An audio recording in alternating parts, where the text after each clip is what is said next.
So இந்த afternoon session இன்னும் ஒரு 1 ஹவர், மேக்ஸிமம் ஒரு 1.5 ஹவர் இருக்கும். ஸோ காலையில் நடந்த நிகழ்ச்சியோட தொடர்ச்சி, இடையில நம்ம நாகராஜன் ராமசாமி அவனுடைய புத்தக வெளியீட்டு இருந்ததுனால அந்த நிகழ்ச்சியை சேர்த்து நடத்த வேண்டிய சூழல் இருந்ததுனால காலையில் நடந்த செஷன் அப்படியே நம்ம பிரேக் பண்ணிவிட்டு இப்போ ஆஃப்டர்நூன் செஷன் பண்ணிட்டு இது புத்தக வெளியிட்டோம். இப்போ ஆஃப்டர்நூன் செஷன் ஸ்டார்ட் ஆகுது. நம்ம மதிப்பிற்குரிய சாம்பசிவம் ஐயா காலை நிகழ்ச்சியோட தொடர்ச்சியாக இன்றைய மதிய நிகழ்ச்சி நமக்கு வழி நடத்தி கொடுப்பாங்க. உங்கள் அனைவரின் சார்பில் மீண்டும் அவரை அன்போடு வரவேற்கிறேன். நன்றி.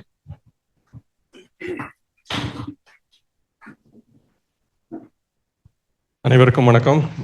மீண்டும் ஒரு முறை இப்போ நம்ம இந்த புத்தக வெளியீட்டு நிகழ்ச்சிக்கு முன்னாடி ஒரு கேள்வி கேட்டிருந்தேன். பராசரர் எந்த பாவக முறையை பயன்படுத்த சொல்கிறார் அப்படின்னு ஒரு கேள்வியோட நம்ம நிப்பாட்டியிருந்தோம்.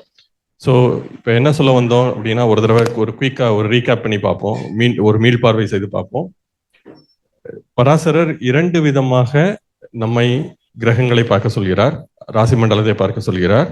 ஒன்று புவி மைய பார்வை, பூமியை ஒரு சின்ன பந்தா உருவகித்து அதுலேருந்து ராசி மண்டலத்தை பார்க்க சொல்றாரு. அப்போ ராசி மண்டலம் 30 பாகையை கொண்ட ஒவ்வொரு ராசியாக 12 ராசிகள். ஆனா நம்ம ஒரு எறும்பு மாதிரி இந்த பூமி பந்துலேருந்து இருந்து ராசி மண்டலத்தை பார்க்கும் பொழுது ராசி மண்டலம் நமக்கு 30 பாகையை கொண்ட ஒரு அமைப்பாக தெரியாது. சில ராசிகள் குறுகிய அமைப்பா இருக்கும், சில ராசிகள் பெருசா தெரியும். ஏன்னா நம்ம பூமியில ஏதோ ஒரு அட்சரேகையில ஏதோ ஒரு இடத்துல இருக்கிறதுனால, அந்த பூமி பந்து சுழல்வதனால, அதுவும் 23.5 பாகை சாய்ந்து சுழல்வதனால ராசி மண்டலம் சில நேரம் வானத்துல வடக்காக தெரியும், சில நேரம் தெற்காக போகும். அதே மாதிரி ஒரு சைனசாய்டல் வேவ் மாதிரி வலதும் இடதுமாக அலைந்து அலைந்து நாள் முழுவதும் சுற்றி வருகிறது. ஸோ இப்போ அந்த ராசி மண்டலத்தை லக்னம் எப்படி கணிக்கிறது? கிழக்கு வானிலை எக்ஸாக்டா கிழக்குல உதிக்கணும்னு அவசியம் இல்லை, பட் ஏதோ ஒரு இடத்துல கிழக்குல இருக்கும் பொழுது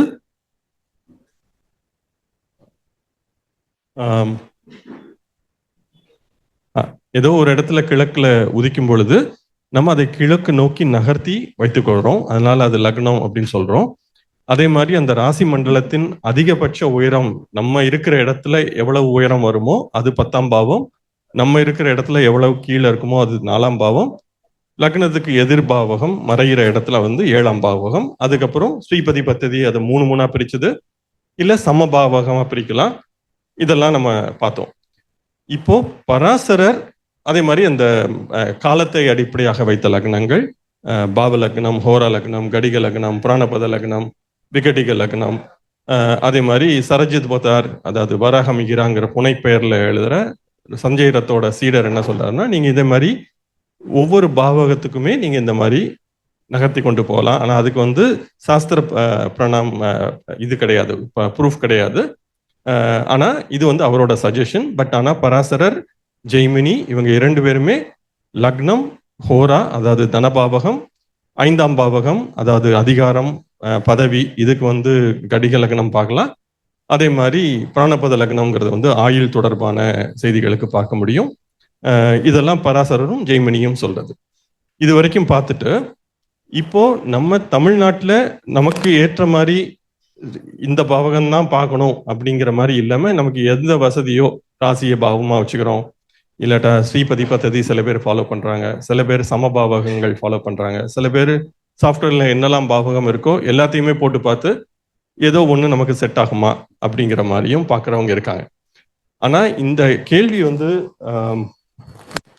பராசரர் எந்த பாவகத்தை பயன்படுத்த சொல்றார்? பராசரர் 2 விதமான பாவகங்களை பேசியிருக்கிறார். 5ஆம் அத்தியாயத்துல நீங்க பிருகத் பராசர ஹோரசாஸ்திரத்துல போய் பார்க்கும் பொழுது 5ஆம் அத்தியாயத்துல பராசரர் ஸ்ரீபதி பத்ததி போன்ற பாவகத்தை பேசுகிறார்.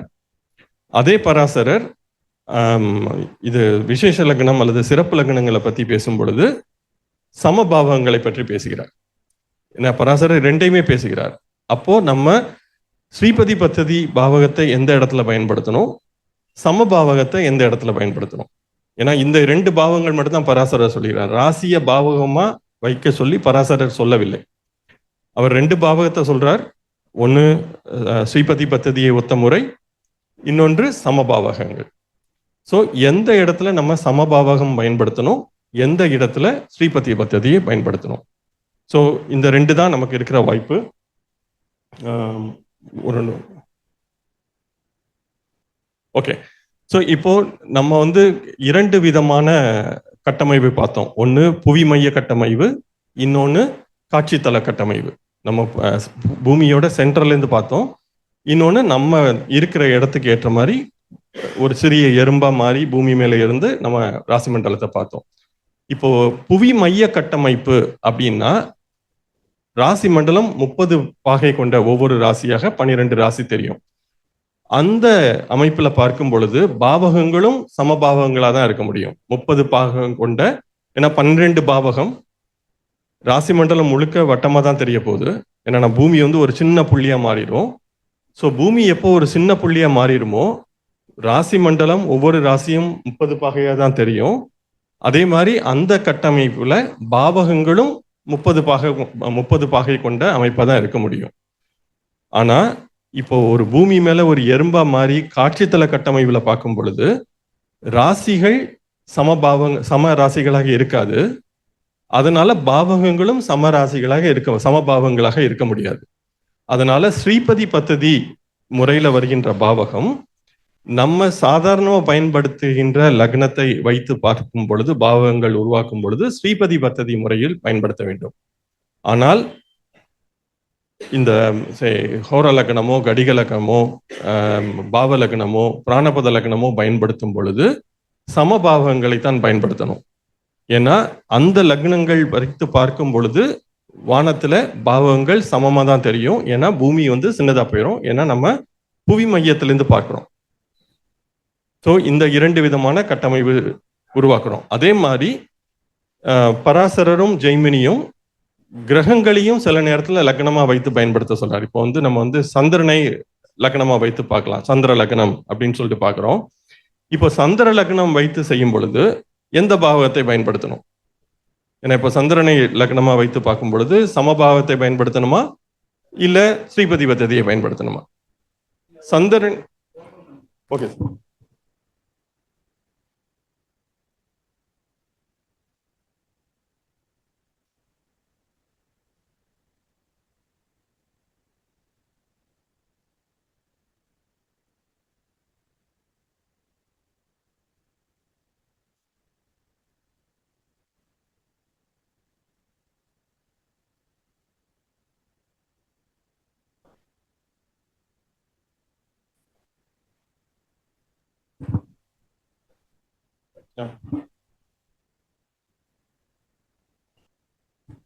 ஸோ இப்போ பராசரர் எதை பண்றாரு அப்படின்னு பார்ப்போம்.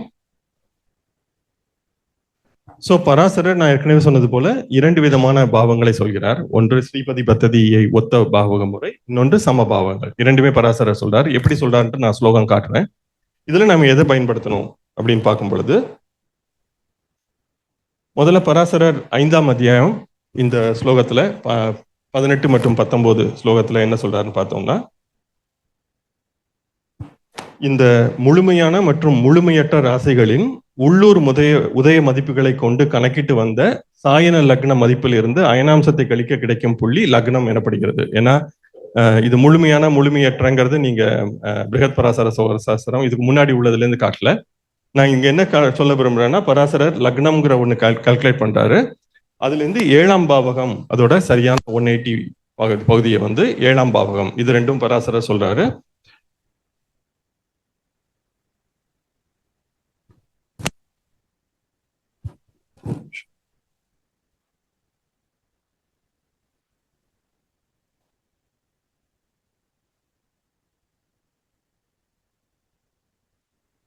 அதே போல ஸ்லோகம் 20, 21, 22 இதுல பார்க்கும் பொழுது இதுவும் 5ஆம் அத்தியாயம். இதுல வந்து அவர் நதம் உன்னதம் அப்படின்னு 2 இது கால்குலேட் பண்ண சொல்றாரு. இதுவும் பிருகத் பராசர ஹோர சாஸ்திரத்துல விளக்கியிருக்கேன். இது எல்லாமே லக்ன கணிதத்துல வருது. இப்போ நான் லக்ன கணிதம் பற்றி இப்ப பேச போறது இல்லை. ஏன்னா லக்ன கணிதம்ங்கிறது வந்து ரொம்ப முக்கியமானது. தெரிஞ்சுக்கிறது எப்படி கிழக்கு பகுதியில் உதிக்கின்ற அந்த புள்ளியை எப்படி கணக்கிடுறோம் அப்படிங்கிறது வந்து ஒரு பெரிய கணக்கு. இப்போ அதுல போனா மற்ற கேள்விகளுக்கு பதில் சொல்ல நேரம் இருக்காது. இதுவும் பிருகத் பராசர ஹோரசாஸ்திரத்துல முடிஞ்ச வரைக்கும் நான் விளக்கியிருக்கேன். ஸோ அவர் வந்து நதம் உன்னதம் அப்படின்னு 2 கணக்கிடப்பட்டு, நதத்திலிருந்து லங்கோதயா அதுலேருந்து சுவாதயா கணக்கிட்டு, அதாவது நிலநடுக்கோட்டு பகுதியில இருக்கிற மதிப்பிலேருந்து உள்ளூர் மதிப்பான சுவாதயா கணக்கிட்டு, அதுலேருந்து இந்த ராசி மண்டலத்தில் அதிகபட்ச உயரமாக எந்த புள்ளி இருக்கிறது என்று பார்த்து அதை 10ஆம் பாவகம் என்பதாக பராசரர் கணக்கிடுகிறார். இது அதே போல அந்த 10ஆம் பாவத்திலிருந்து 4ஆம் பாவகம் அதன் எதிர்ப்புள்ளி, அதை 3 பகுதிகளாக்கி லக்னத்தை 4ஆம் பாவத்தில் இருந்தும் 4ஆம் பாவத்தை 7ஆம் பாவத்தில் இருந்தும் கழிக்க சொல்கிறார். அப்படி கழித்து வரும் பகுதிகளை 3 பகுதிகளாக பிரித்து நம்ம ஏற்கனவே ஸ்ரீபதி பத்ததி முறையில எப்படி கால்குலேட் பண்றோமோ அதே மாதிரி கால்குலேட் பண்ணி, அதே போல 4ஆம் பாவத்திற்கும் 7ஆம் பாவத்திற்கும் இடையிலும் அதே போன்று 3 பகுதிகளாக பிரித்து, இது எல்லாமே ஸ்ரீபதி பத்ததி முறையில எப்படி விளக்கப்பட்டிருக்கிறதோ அதே விளக்கத்தை தான் பராசர ஹோர சாஸ்திரத்திலும் சொல்லப்பட்டிருக்கிறது.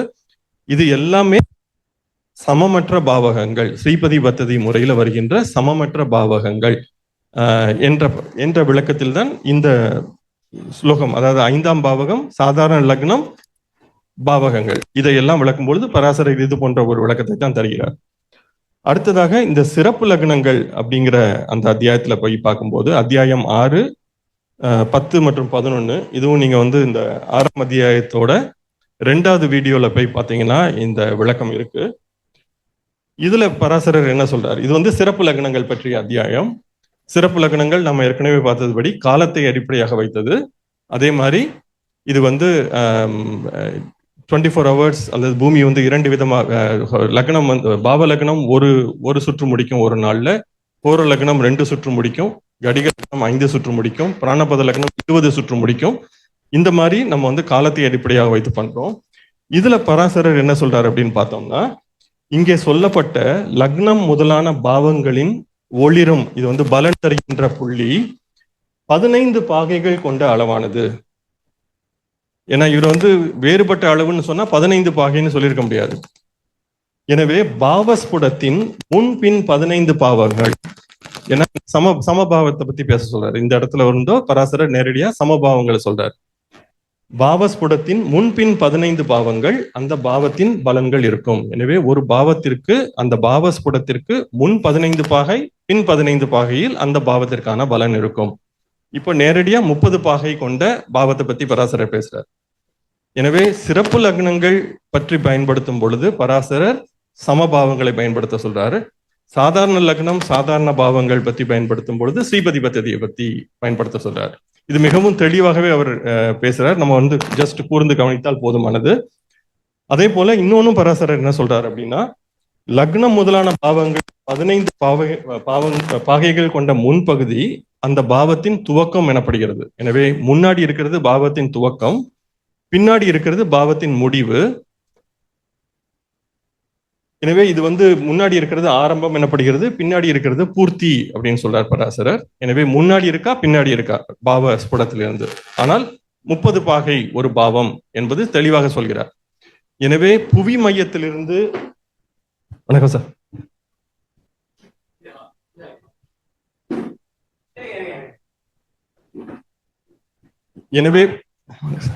எனவே புவி மையத்திலிருந்து பார்க்கும் பொழுது 30 பாகைகள் கொண்ட பாவத்தையும், காட்சி தளத்திலிருந்து பார்க்கும் பொழுது ஸ்ரீபதி பத்ததி முறையில் கணக்கிடப்பட்ட பாவகத்தையும் பயன்படுத்த சொல்லி பராசரர் சொல்கிறார் என்பது இங்கிருந்து தெளிவாக தெரிகிறது.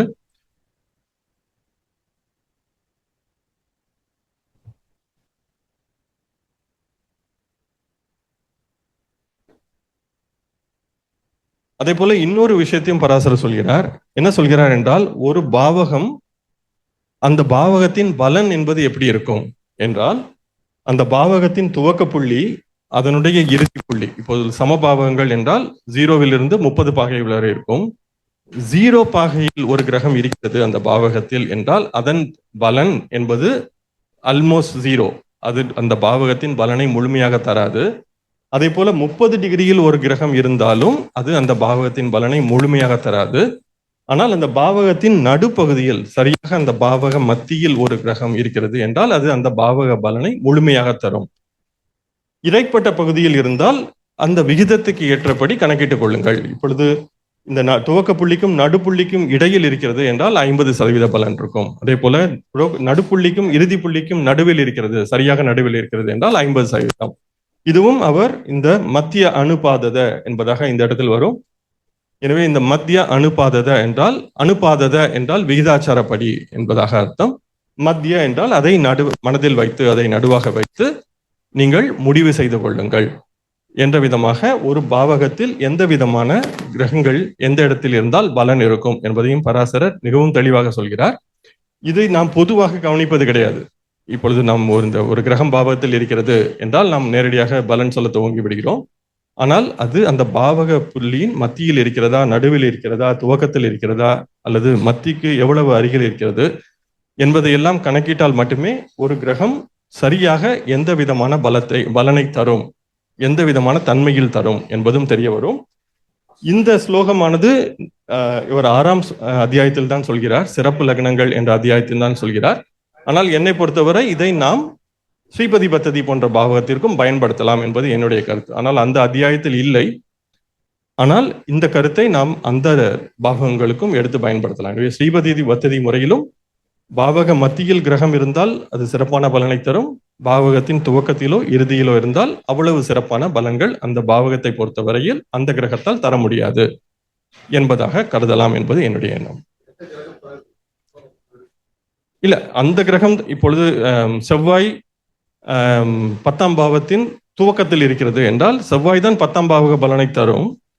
ஆனால் அது 10ஆம் பாவக பலனை குறைத்து தரும். அதனால் முழுமையாக 10ஆம் பாவத்தை வெளிப்படுத்த முடியாது. ஏனெனில் அது அந்த பாவகத்தின் துவக்கத்தில் இருக்கிறது. அதுவே செவ்வாய் 10ஆம் பாவத்தின் நடுப்பகுதியில் இருக்கிறது என்றால் அது 10ஆம் பாவத்தின் பலனை முழுமையாக தரும். பாவக ஸ்புடத்தின் மையத்தில் இருக்க வேண்டும். இப்பொழுது பாவக ஸ்புடம் எப்படி பார்க்க வேண்டும் என்றால், சார் இதை க்ளோஸ் பண்ணிட்டு ஜெகநாத காட்டலாமா? ஜெகநாத காட்ட முடியுமா?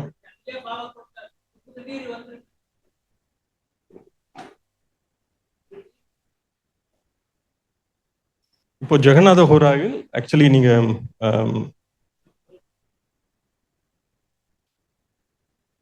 இந்த இடத்தில் ஹவுசஸ் என்பதாக எழுதியிருக்கோம். இல்லை, ஹவுசஸ் என்பதாக எழுதியிருக்கோம். இப்போ நீங்க அதை போய் கிளிக் பண்ணீங்கன்னா இந்த இடத்துல ரைட் கிளிக் போட்டீங்கன்னா இது வந்து எந்த பாவகம் தேர்வாயிருக்கு அப்படின்னு உங்களுக்கு காட்டும்.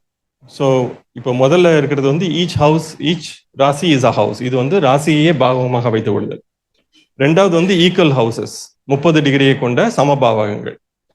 மூணாவது வந்து சமபாவகங்கள் ஆனா 9 பாதம் கொண்ட நட்சத்திரத்தை அடிப்படையாக கொண்டது. இது நார்மலா பராசரர் சொல்லல, ஆனா ஒரு சிலர் பயன்படுத்துறான்னு சொல்லிட்டு இந்த ஆப்ஷன் கொடுத்திருக்காரு.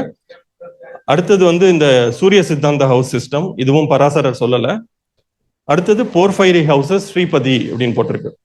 ஸோ நம்ம வந்து இப்போ வந்து சமபாவகங்கள்ல இருக்குது. இப்போ பாத்தீங்கன்னா சமபாவங்கள்னா இது வந்து கரெக்டா 30 பாகை இருக்கும். இந்த நடுவில் இருக்கிறது வந்து பாவக மத்தி.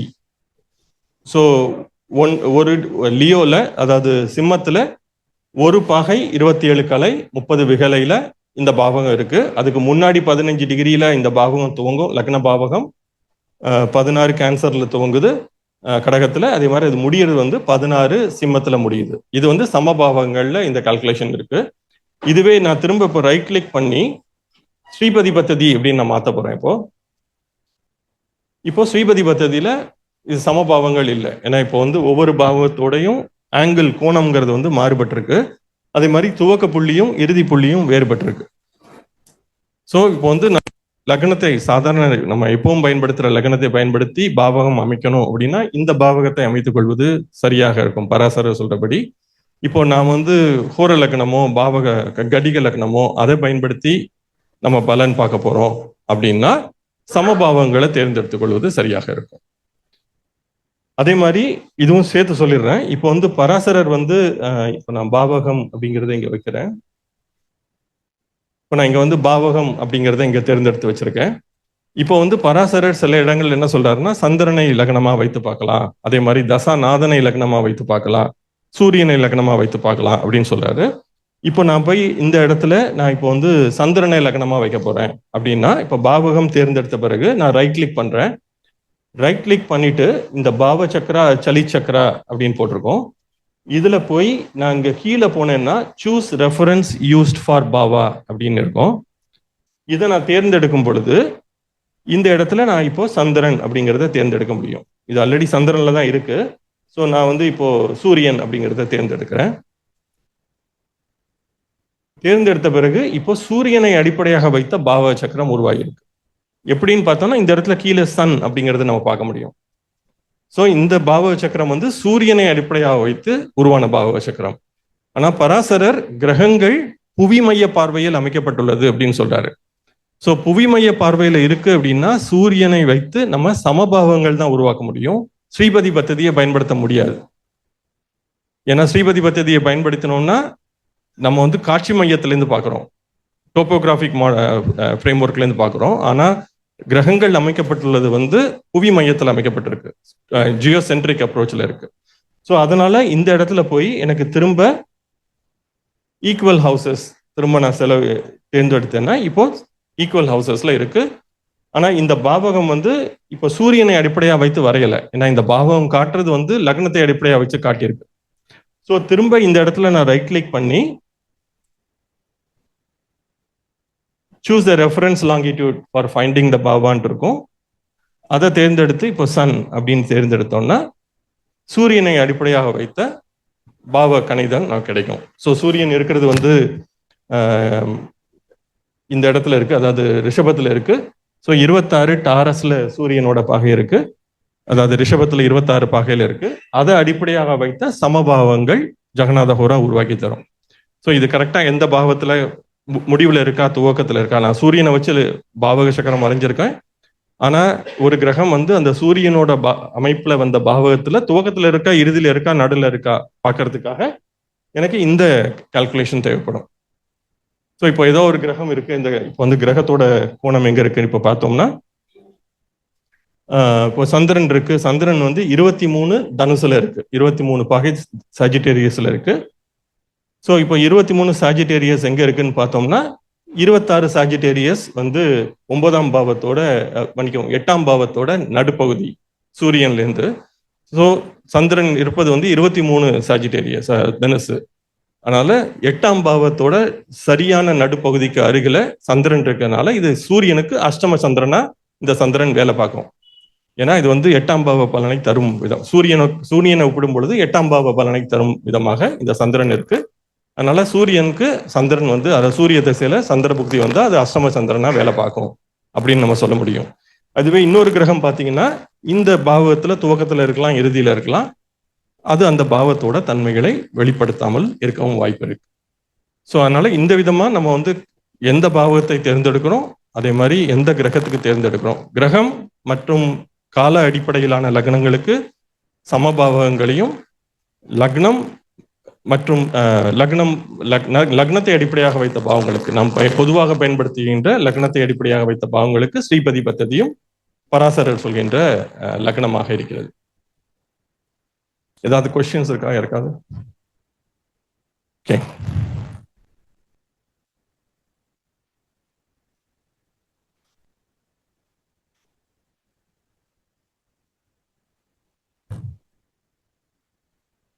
ஸோ இது ஆல்ரெடி நம்ம ஏற்கனவே பார்த்தாச்சு. இப்போ வேணுகோபால் ஐயா வந்து இதோட அந்த லக்னம் பாவங்கள் அது பற்றிய பதிவு முடிவடைகிறது. வேணுகோபால் ஐயா வந்து கிரக அவஸ்தை பற்றி கொஞ்சம் பேச முடியுமான்னு கேட்டாங்க. ஸோ அதனால கிரக அவஸ்தையை பற்றி ஒரு குறுகிய விளக்கம், ஏன்னா அது வந்து ஒரு இருக்கிறதுலே பெரிய அத்தியாயம், அது முழுக்க சொல்வது என்பது வந்து இயலாத காரியம். ஆனால் முடிந்த அளவுக்கு ஒரு குறுகிய விளக்கமாக பராசரர் என்ன சொல்றாரு? கரெக்ட், அதான் ஹார்ட். பட் முடிஞ்ச அளவுக்கு ஷார்ட் பண்ணி சொல்றேன்.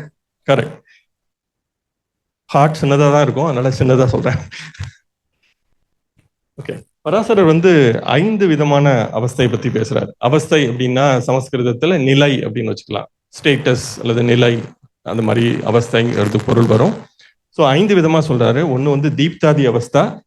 இந்த ஆதி அப்படின்னா தீப்த முதலான அப்படின்னு நம்ம தமிழ்ல புரிஞ்சுக்கலாம். எப்பெல்லாம் ஆதின்னு வருதோ முதலான அப்படின்னு வச்சுக்கலாம். இப்போ வந்து பராசரர் முதலான மகரிஷிகள் அப்படின்னு சொல்ற மாதிரி பராசராதி அப்படின்னு சொல்லுவாங்க.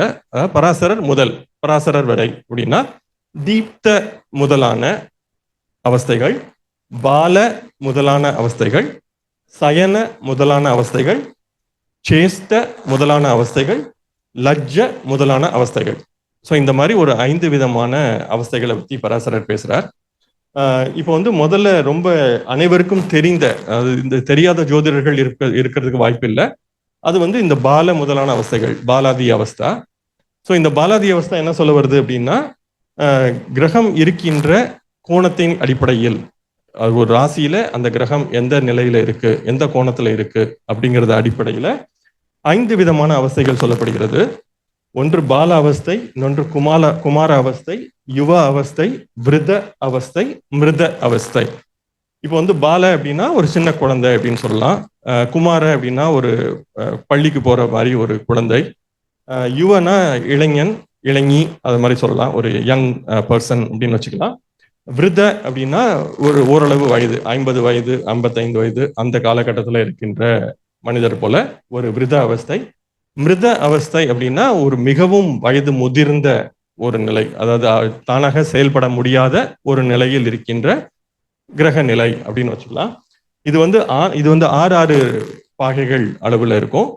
ஆண் ராசியில வந்து 0லேருந்து 6 பாகை வரைக்கும் பால அவஸ்தை, 6லேருந்து 12 குமார அவஸ்தை, 12லேருந்து 18 வந்து யுவ அவஸ்தை, அந்த மாதிரி இருக்கும்.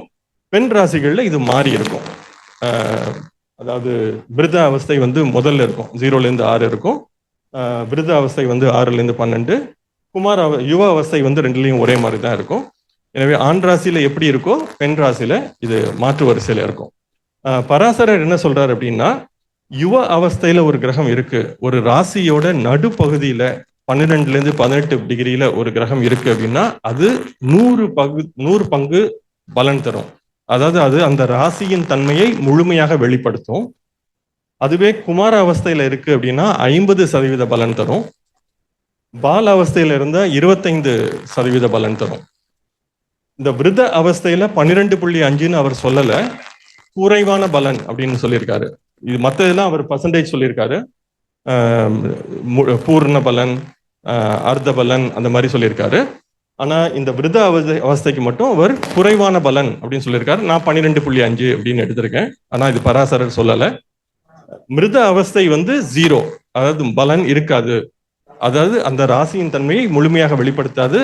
இது பாவகத்துக்கு சொல்லல. இந்த அவஸ்தை வந்து நீங்க பாத்தீங்கன்னா ராசிக்கு மட்டுமே சொல்லப்பட்டுள்ளது. இந்த அவஸ்தைங்கிறது ராசிக்கு தான் பார்க்கணும், பாவகத்துல கொண்டு வந்து பார்க்க முடியாது இதை, ஏன்னா அவர் பராசரர் சொல்லல.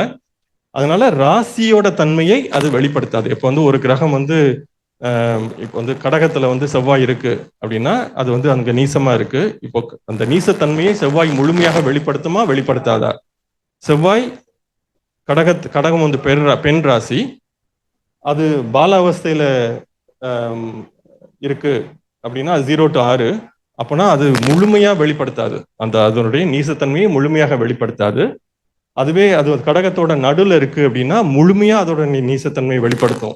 ஆனா அதோட பரம நீச பாகைங்கிறது வந்து 28 டிகிரில இருக்கு.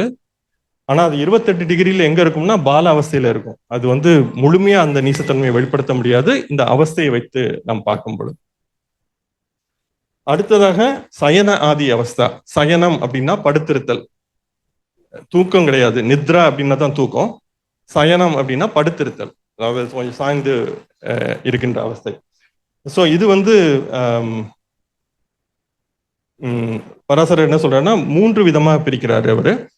ஒன்று வந்து ஜாக அப்படின்னா விழித்திருத்தல், அதாவது கிரகம் வந்து விழித்திருக்கிறது, அது ஃபுல் அவேர்னஸ்ல, ஃபுல் கான்சன்ட்ரேஷன்ல அது விழித்திருக்கிறது. இன்னொன்று வந்து கனவு காணுதல், ஸ்வப்ன, அது வந்து கனவு காணுகின்ற ஒரு நிலையில இருக்கு. அது வந்து அந்த இடத்துல இருக்கு ஆனா இல்லாமலே இல்லை, இருக்கு இல்லை, அந்த மாதிரி ஒரு கனவுல இருக்கும்போது நம்ம அந்த இடத்துல தான் இருப்போம், ஆனா நம்ம முழுமையா அந்த இடத்துல இல்லை, அந்த மாதிரி ஒரு ஸ்வப்ன நிலையில இருக்கிறது.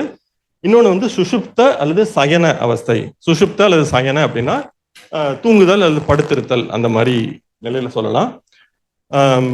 இது ஜாக அப்படின்னா கிரகம் ஆட்சியா இருக்கா உச்சமா இருக்கா. ஒரு கிரகம் ஆட்சியாகவோ உச்சமாகவோ இருந்தால் அது விழித்திருக்கின்ற தன்மையில் இருக்கிறது. இது நம்ம பொதுவா பலன் சொல்லும் போது இது பார்க்கணும் கட்டாயம். ஆனா இது அவஸ்தைன்னு நம்ம புரிஞ்சுக்கிறது கிடையாது. நம்ம இது ஆட்சி உச்சம் அந்த மாதிரி நம்ம பார்க்கிறோம். ஸோ ஆட்சி உச்சத்துல இருந்தா அந்த கிரகம் விழித்திருக்கிறது, ஜாக இருக்கிறது, அதாவது ஜாக என்ற நிலையில் இருக்கிறது. அது அதனுடைய பலனை முழுமையாக தரும். ஸ்வப்ன நிலையில் இருக்கிறது, கனவு காணுகின்ற நிலை என்றால் நட்பு அல்லது சமம்.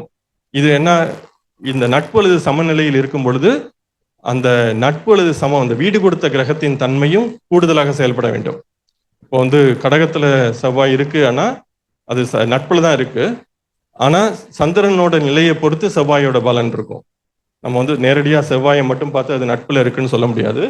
அதனால இது வந்து ஒரு அங்க இருக்கு ஆனா இல்லை, அந்த மாதிரி நம்ம அதனுடைய பொருளை புரிஞ்சுக்கலாம். இது 50% பலன் தரும். சயன அவஸ்தையில பகை அல்லது நீசத்துல இருக்கு அப்படின்னா 0% அல்லது முழுமையான ஒரு பலன் இல்லாத ஒரு தன்மையில இருக்கு. இது வந்து சயனாதி பத்தி பராசரர் சொல்ற விளக்கம். அடுத்ததாக தீப்தாதி அவஸ்தா, தீப்த முதலான அவஸ்தைகள் நிலைகள் அப்படின்னு பார்த்தோம்னா 8 விதமான மன்னிக்கவும் 9 விதமான அவஸ்தைகளை பற்றி பராசரர் சொல்றார். முதல்ல இருப்பது தீப்த, இரண்டாவது ஸ்வஸ்த, மூன்றாவது பிரமுதித்த, சாந்த, தீன, துக்கித, விகல, கல, கோப என்பதாக இந்த அவஸ்தை நிலைகள் சொல்லப்படுகிறது. தீப்த என்றால் ஒளி வீசுகின்ற தன்மை என்பதாக நாம் சொல்லலாம். எனவே இது வந்து ஒரு உச்ச ராசியில் இருக்கிறது ஒரு கிரகம் என்றால் அது ஒளி வீசுகின்ற தன்மையில் இருக்கிறது. ஸ்வஸ்த என்றால் தன்னுடைய சுய தன்மையில் இருக்கிறது, இது ஆட்சி நிலையை குறிக்கிறது. பிரமுதித்த என்றால் அது வந்து மிகுந்த மகிழ்ச்சியுடன் இருக்கிறது. இது நாம் பலமுறை ஜோதிடர்கள் பேசும்பொழுது நட்பு வீட்டில், அதிநட்பு வீட்டில் இருந்தால் கிரகம் மகிழ்ச்சியாக இருக்கிறது, அது பிரமுதித்த என்பதாக சொல்லப்படுகிறது. சாந்த என்றால் அமைதியாக இருக்கிறது, அது நட்பு நிலையில் இருக்கிறது. தீன என்றால் அது சம, தீன என்றதுக்கு மிகுந்த குறைவான, மிகவும் பலம் குறைந்த என்பதாக பொருள் வரும். எனவே இது வந்து சமநிலையில் இருந்தால் தீன அவஸ்தை. துக்கித்த என்றால் அது மிகவும் வருத்தத்தில் இருக்கிறது என்பதாக பொருள் கொள்ளலாம், அது பகையில் இருந்தால். விகல என்றால் அது பாவர்கள் சேர்க்கையுடன் இருந்தால் அது விகல என்பதாக சொல்லப்படுகிறது. கல என்ற சொல்லுக்கு நன்மையற்ற வீடுகளில் இருந்தால் என்பது பொருள். எனவே கல ராசி, கல பாவா என்பதாக பராசரர் பல இடங்களில் சொல்கிறார். கல என்ற சொல்லுக்கு நன்மையற்ற நிலைகள் 6, 8, 12 இருக்கலாம், அல்லது வேறு விதமான பாவர்கள் சேர்க்கை, பாவர்கள் பார்வை, நன்மையற்ற தன்மைகளில் ஒரு கிரகம் இருக்கும் பொழுது அது கல என்பதாக சொல்லப்படுகிறது. கோப அவஸ்தை என்பது அஸ்தங்கம் அடைந்தால், சூரியனுடன் சேர்ந்து ஒரு கிரகம் அஸ்தங்கம் அடைந்திருக்கிறது என்றால் அது கோபமான ஒரு நிலையில் இருக்கிறது என்பதாக பராசரர் சொல்கிறார். பராசரர் இந்த இடத்துக்கு பலன் சொல்லும் பொழுது இந்த பெயர்களில் இருந்து கிரகம் வெளிப்படுத்துகின்ற தன்மைகளை நீங்கள் புரிந்து கொள்ளலாம். எனவே இந்த பெயர்கள் போலவே கிரகங்கள் செயல்படும் என்பதாக இதற்கான ஸ்லோகங்கள் விளக்கம் இருக்கிறது. இதை அடுத்து வேணுகோபால் ஐயா கேட்ட லஜ்ஜாதி அவஸ்தா, லஜ்ஜ முதலான அவஸ்தைகள் என்பதான இந்த அவஸ்தைகளை பற்றி பராசரர் என்ன சொல்கிறார் என்று பார்த்தால், முதலாவதான அவஸ்தை லஜ்ஜித்த என்பதாக சொல்லப்படுகிறது. இந்த லஜ்ஜா என்ற சொல்லுக்கு வெட்கம், ஒரு விதமான குன்றி போயிருத்தல், வெட்கமாக ஒரு மானபங்கப்பட்டு அந்த மாதிரி ஒரு பொருள் கொள்ளலாம். எனவே லஜ்ஜா என்ற சமஸ்கிருத சொல்லுக்கு வெட்கம் என்பதான பொருள். இந்த லஜ்ஜாதி அவஸ்தை என்ன சொல்கிறது என்றால் 5ஆம் பாவத்தில் அந்த கிரகம் இருக்க வேண்டும், அது ராகு அல்லது கேதுவுடன் இணைந்திருக்க வேண்டும். எனவே 5வது பாவத்தில் ஏதேனும் ஒரு கிரகம் ராகு அல்லது கேதுவுடன் இணைந்திருக்க வேண்டும், அல்லது சூரியன், சனி அல்லது செவ்வாயுடன் இணைந்திருக்க வேண்டும். எனவே பாவர்கள் தொடர்பு கிரகத்துடன் 5ஆம் பாவத்தில் இருந்தால் அது லஜ்ஜாதி அவஸ்தை, லஜ்ஜ என்பதாக பராசரர் சொல்கிறார். இந்த நிலை இருந்தால் அது ஒரு வெட்கம் என்ற தன்மையில் அந்த கிரகம் இருக்கிறது. இது மீண்டும் நாம் எவ்வளவு நெருங்கி இருக்கிறது என்பதையெல்லாம் பார்க்க வேண்டும். ஆனால் இது பராசரர் சொல்கின்ற முதலாவது விளக்கம். இரண்டாவதாக கர்வித்த, பெருமை கொண்ட, கர்வமான என்றதாக புரிந்து கொள்ளலாம். இது ஆட்சி அல்லது உச்சம் என்ற நிலையில் இருந்தால் அது கர்வித்த என்பதாக சொல்லலாம். மூன்றாவதாக சுதீத்த என்பதாக சொல்கிறார். சுதீத்த என்ற சொல்லுக்கு பசி, மிகுந்த அடங்காத பசி என்பதாக பொருள் கொள்ளலாம். எனவே மிகுந்த ஒரு எதை எடுத்தாலும் உண்டு விடுகின்ற ஒரு விதமான அடங்காத பசியில் அந்த கிரகம் இருக்கிறது என்பதான பொருள் கொள்ளலாம். இது பகை வீட்டில் அந்த கிரகம் இருக்க வேண்டும், பகை கிரகம் அதை சேர வேண்டும் அல்லது பார்க்க வேண்டும். எனவே இது பகை வீட்டில் இருந்தால் மட்டும் போதாது, பகை வீட்டில் இருக்க வேண்டும், பகை கிரகம் அதே பகை கிரகம் தான் இருக்க வேண்டும் என்றில்லை, வேறு ஏதேனும் ஒரு பகை கிரகம் அதனுடன் சேர வேண்டும் அல்லது அதை பார்க்க வேண்டும். அல்லது சனியுடன் சேர வேண்டும். பகை வீட்டில் இருந்து சனியுடனும் சேர்ந்தாலும் இந்த சுதித்த என்ற விதமான இந்த பசி, அடங்காத பசி என்ற விதமான ஒரு அவஸ்தை என்ற நிலையில் அந்த கிரகம் இருக்கும். நான்காவதான நிலை என்பது திராஷித்த என்பதாக சொல்லப்படுகிறது. இந்த திராசித்த என்ற சொல்லுக்கு ஆசை அல்லது வேட்கை, அடங்காத ஆசை என்பதாக பொருள் கொள்ளலாம். இந்த நிலை எந்த நிலையில் இருக்கும் என்றால் நீர் ராசியில் அந்த கிரகம் இருக்க வேண்டும். கடகம், அந்த விருச்சிகம் அல்லது மீனம், இந்த நீர் ராசியில் இருந்து சுபர் பார்வை இல்லாமல் பகை கிரகத்தால் பார்க்க வேண்டும். பகை கிரகமால் அந்த ஏதோ ஒரு கிரகம் அது நீர் ராசியில் இருக்க வேண்டும், அதற்கு சுபர் பார்வை இருக்கக்கூடாது, பகை கிரகத்தால் அது பார்க்கப்பட வேண்டும். இருந்தால் அந்த கிரகம் மிகுந்த ஆசை அல்லது வேட்கை, அடங்காத ஆசை என்ற விதமான தன்மையுடன் அந்த கிரகம் செயல்படும். அடுத்ததாக முதித்த என்பதாக சொல்கிறார். முதித்த என்ற சொல்லுக்கு இப்போது யாருக்காவது ஏதாவது பரிசு போன்ற ஏதாவது கொடுத்து அவர்கள் சந்தோஷத்தில் நாம் சந்தோஷப்படுவோம். எனவே பிரமுதித்த என்பது முன்னால் வந்தது. பிரமுதித்த என்றால் சந்தோஷத்தில் இருப்பது, முதித்த என்றால் அடுத்தவர் சந்தோஷத்தில் நான் சந்தோஷப்படுவது. எனவே அடுத்தவர் மகிழ்ச்சியாக இருப்பதை பார்த்து நான் சந்தோஷமாக இருப்பது. இது நட்பு வீட்டில் உள்ள கிரகத்துடன் நட்பு கிரகம் சேர்தல் அல்லது நட்பு கிரகம் பார்த்தல் அல்லது குரு பார்த்தல். எனவே இது இந்த சுதித்த என்பதற்கான ஆப்போசிட். சுதித்த என்பதும் முதித்த என்பதும் அது பகை கிரகம் பார்க்க வேண்டும், இது நட்பு கிரகம் பார்க்க வேண்டும் அல்லது சேர வேண்டும். இது ரெண்டும் ஆப்போசிட் என்பதாக சொல்லலாம். அதே போல சோபித்த என்பதான தன்மை, இது பதற்றம், ஒரு விதமான நிலை தன்மை அல்லது பதற்றம் போன்ற நிலையில் அந்த கிரகம் இருக்கிறது. இது ஆல்ரெடி ஏற்கனவே நாம் கோப அவஸ்தை என்று பார்க்கும் பொழுது சூரியனுடன் சேர்ந்த கிரகம் என்பதாக பார்த்தோம். எனவே அந்த சூரியனுடன் சேர்ந்த கிரகத்தை பாவர் அல்லது பகைவரும் பார்த்தால் அந்த கிரகம் ஒரு விதமான பதற்றத்தில் இருக்கும் என்ற விதமாக இந்த அவஸ்தை சொல்லப்படுகிறது. எனவே இதுவே இந்த லஜ்ஜாதி அவஸ்தை என்பதாக இந்த அவஸ்தையின் விளக்கம். இது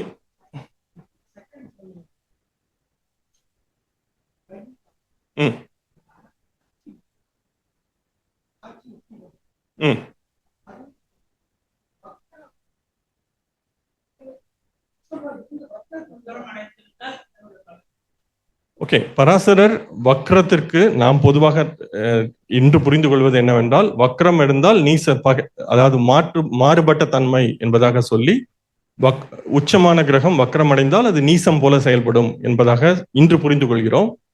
பராசரர் அது போல எதுவும் சொல்லவில்லை. பராசரர் வக்ரமானால் அதிக சேஷ்ட பலத்துடன் இருக்கிறது, கண்டிப்பாக அந்த செயலை செய்யும், கிரகத்தின் பலம் அதிகமாக இருக்கிறது என்றுதான் பராசரர் சொல்கிறாரே தவிர நீசமான பலனை தரும் என்பதாக பராசரர் சொல்லவில்லை.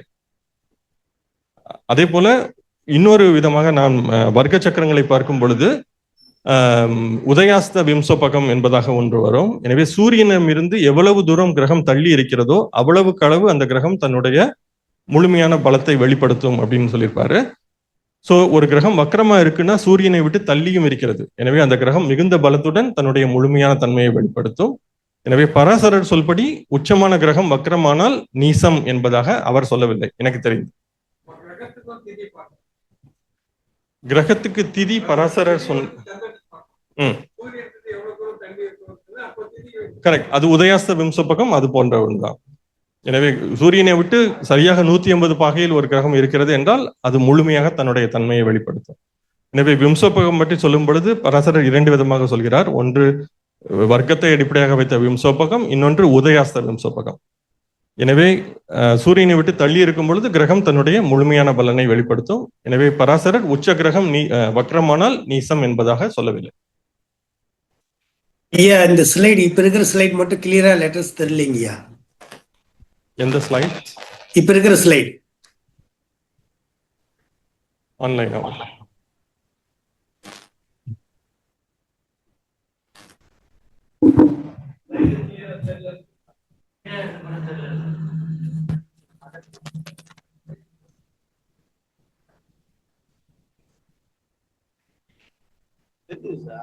ஐயா கீழே இருக்கிற வரைக்கும் தெரியுதுங்கய்யா, அவ்வளவுதாங்கய்யா.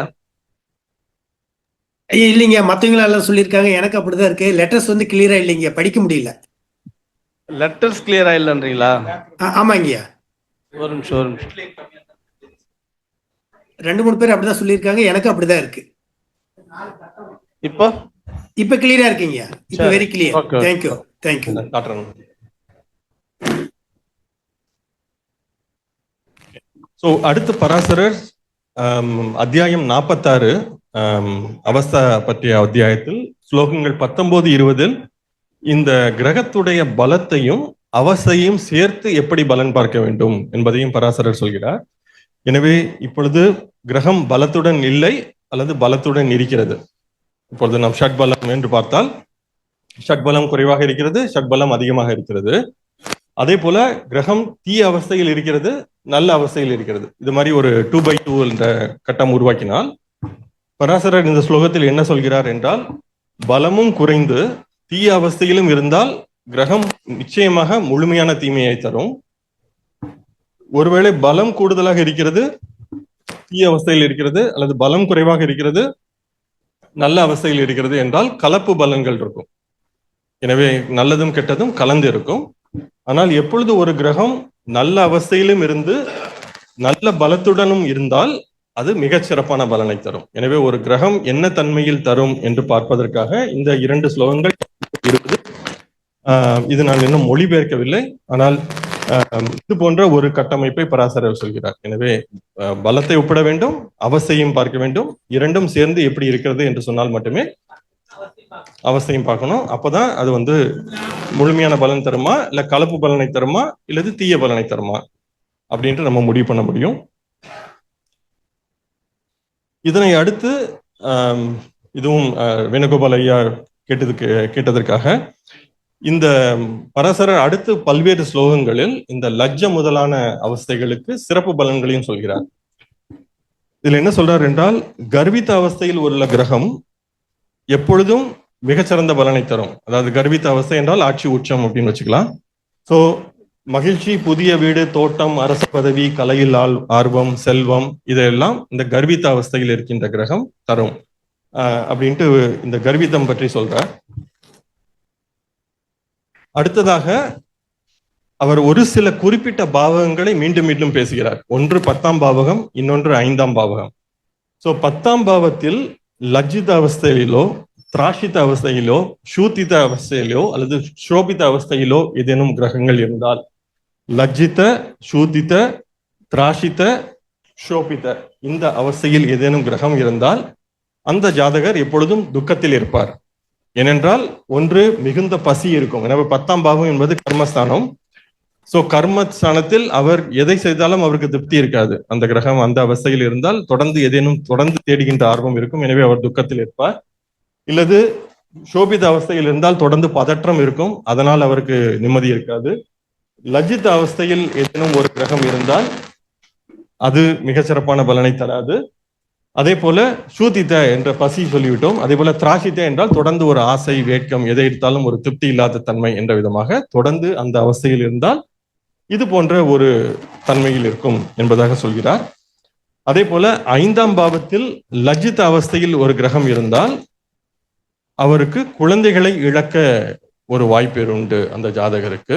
எனவே 5ஆம் பாவத்தில் ஏதேனும் ஒரு கிரகம் இருந்து அதனுடன் பாவர்கள் சேர்க்கை, சனி, ராகு, கேது, செவ்வாய் ஏதேனும் பாவர்கள் சேர்க்கை இருந்தால் குழந்தைகளை இழப்பது நேரிடலாம். ஆனால் ஒரு குழந்தை அவருக்கு கட்டாயம் இருக்கும் என்ற விதமாக பராசரரின் பலன் இருக்கிறது. அதனைத் தொடர்ந்து 7ஆம் பாவத்தை பேசுகிறார். இது கலத்திரஸ்தானம். 7ஆம் பாவத்தில் சோபித அல்லது திராஷித அவஸ்தைகளில் கிரகம் இருந்தால் மனைவி அல்லது கணவனை இள வயதில் இழக்க நேரிடலாம். எனவே சிறு வயதிலேயே கணவன் அல்லது மனைவியை இழக்க ஒரு வாய்ப்பு இருக்கு. ஆனால் இந்த விளக்கங்களை பராசரர் சொல்லும் பொழுது, நான் ஏற்கனவே பிருகத் பராசர ஹோரசாஸ்திரத்தை விளக்கும் பொழுது பராசரர் ஒரு சில இடங்களில் மட்டுமே ந சந்தேகோ, நிர்விஷங்கம் என்ற விதமாக சொற்களை பயன்படுத்துகிறார்.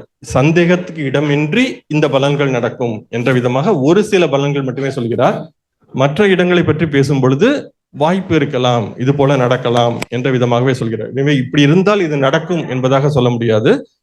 ஆனால் ஒரு சில இடங்களில் சந்தேகம் இல்லாமல் நிர்விஷங்கம், ந சந்தேகோ, நா சம்சயக இதே போல சொற்களை பயன்படுத்தும் பொழுது அது நிச்சயம் நடக்கும் என்பதாக அவருடைய கருத்து இருக்கிறது. இந்த இடத்தில் ஒரு சில இடத்தில் நா சந்தேகோ, நிர்விஷங்கம் போன்ற ஸ்லோகங்கள் வரும். அதே போல லஜ்ஜித அவஸ்தையில் கிரகம் இருந்தால் அவருக்கு இது 5ஆம் பாவத்துடன் தொடர்பு கொண்டது லஜ்ஜித அவஸ்தை. எனவே அவருக்கு கடவுள் மறுப்பு, அறிவில் குறைபாடு, பிள்ளைகளுக்கு உடல்நிலை குறைபாடு, நோக்கமின்றி அலைந்து திரியும் தன்மை, கடுமையான பேச்சு, உலக வாழ்வில் நாட்டமின்மை போன்ற தன்மைகளை தரும். எனவே 5ஆம் பாவகங்கள் குறித்த தன்மைகள் பாதிக்கப்படும் என்ற விதமாக நாம் புரிந்து கொள்ளலாம். அதே போல சோபித்த அவஸ்தையில் உள்ள கிரகம், எனவே இந்த சோபித்த என்பது பதற்றம், அதாவது சூரியனுடன் இருந்து அஸ்தங்கமான கிரகத்தை பாவர்கள் பார்த்தால் சோபித்தம் என்பதாக சொல்லலாம். இந்த நிலையில் ஒரு கிரகம் இருந்தால் கடுமையான ஏழ்மை, தீய பழக்கங்கள், துன்பங்கள், பண இழப்பு, கால்களால் துன்பம், அரசரின் கோபத்தால் பண வருவாயில் தடை போன்றவை ஏற்படும் என்பதாக சொல்கிறார். அதே போல சூத்தித்த அவஸ்தை, அதாவது பசி போன்ற தன்மையில் ஒரு அவஸ்தையில் கிரகம் இருக்கும் பொழுது சோகம் அல்லது மோகத்தால் வீழ்ச்சி, ஏதேனும் ஒரு சோகத்தால் அவருடைய வீழ்ச்சி இருக்கலாம், அல்லது மோகம், காதல் போன்ற தன்மையால் அவருடைய வீழ்ச்சி இருக்கலாம். உறவினர் வழியில் சோகம், உடல் நல குறைபாடு, எதிரிகளால் துன்பம், பணப்பிரச்சனை, துன்பங்களால் மனக்குழப்பம் போன்றவை வரலாம் என்பதாக அவருடைய விளக்கம் இருக்கிறது. இறுதியாக திராஷித்த அவஸ்தையில் உள்ள கிரகம், திராஷித்த என்பது ஆசை, வேட்கை போன்ற தன்மையை சொல்லியிருந்தோம். இது நீர் ராசியில் உள்ள கிரகத்தை பாவர்கள் பார்த்தால் என்பதாக வரும்.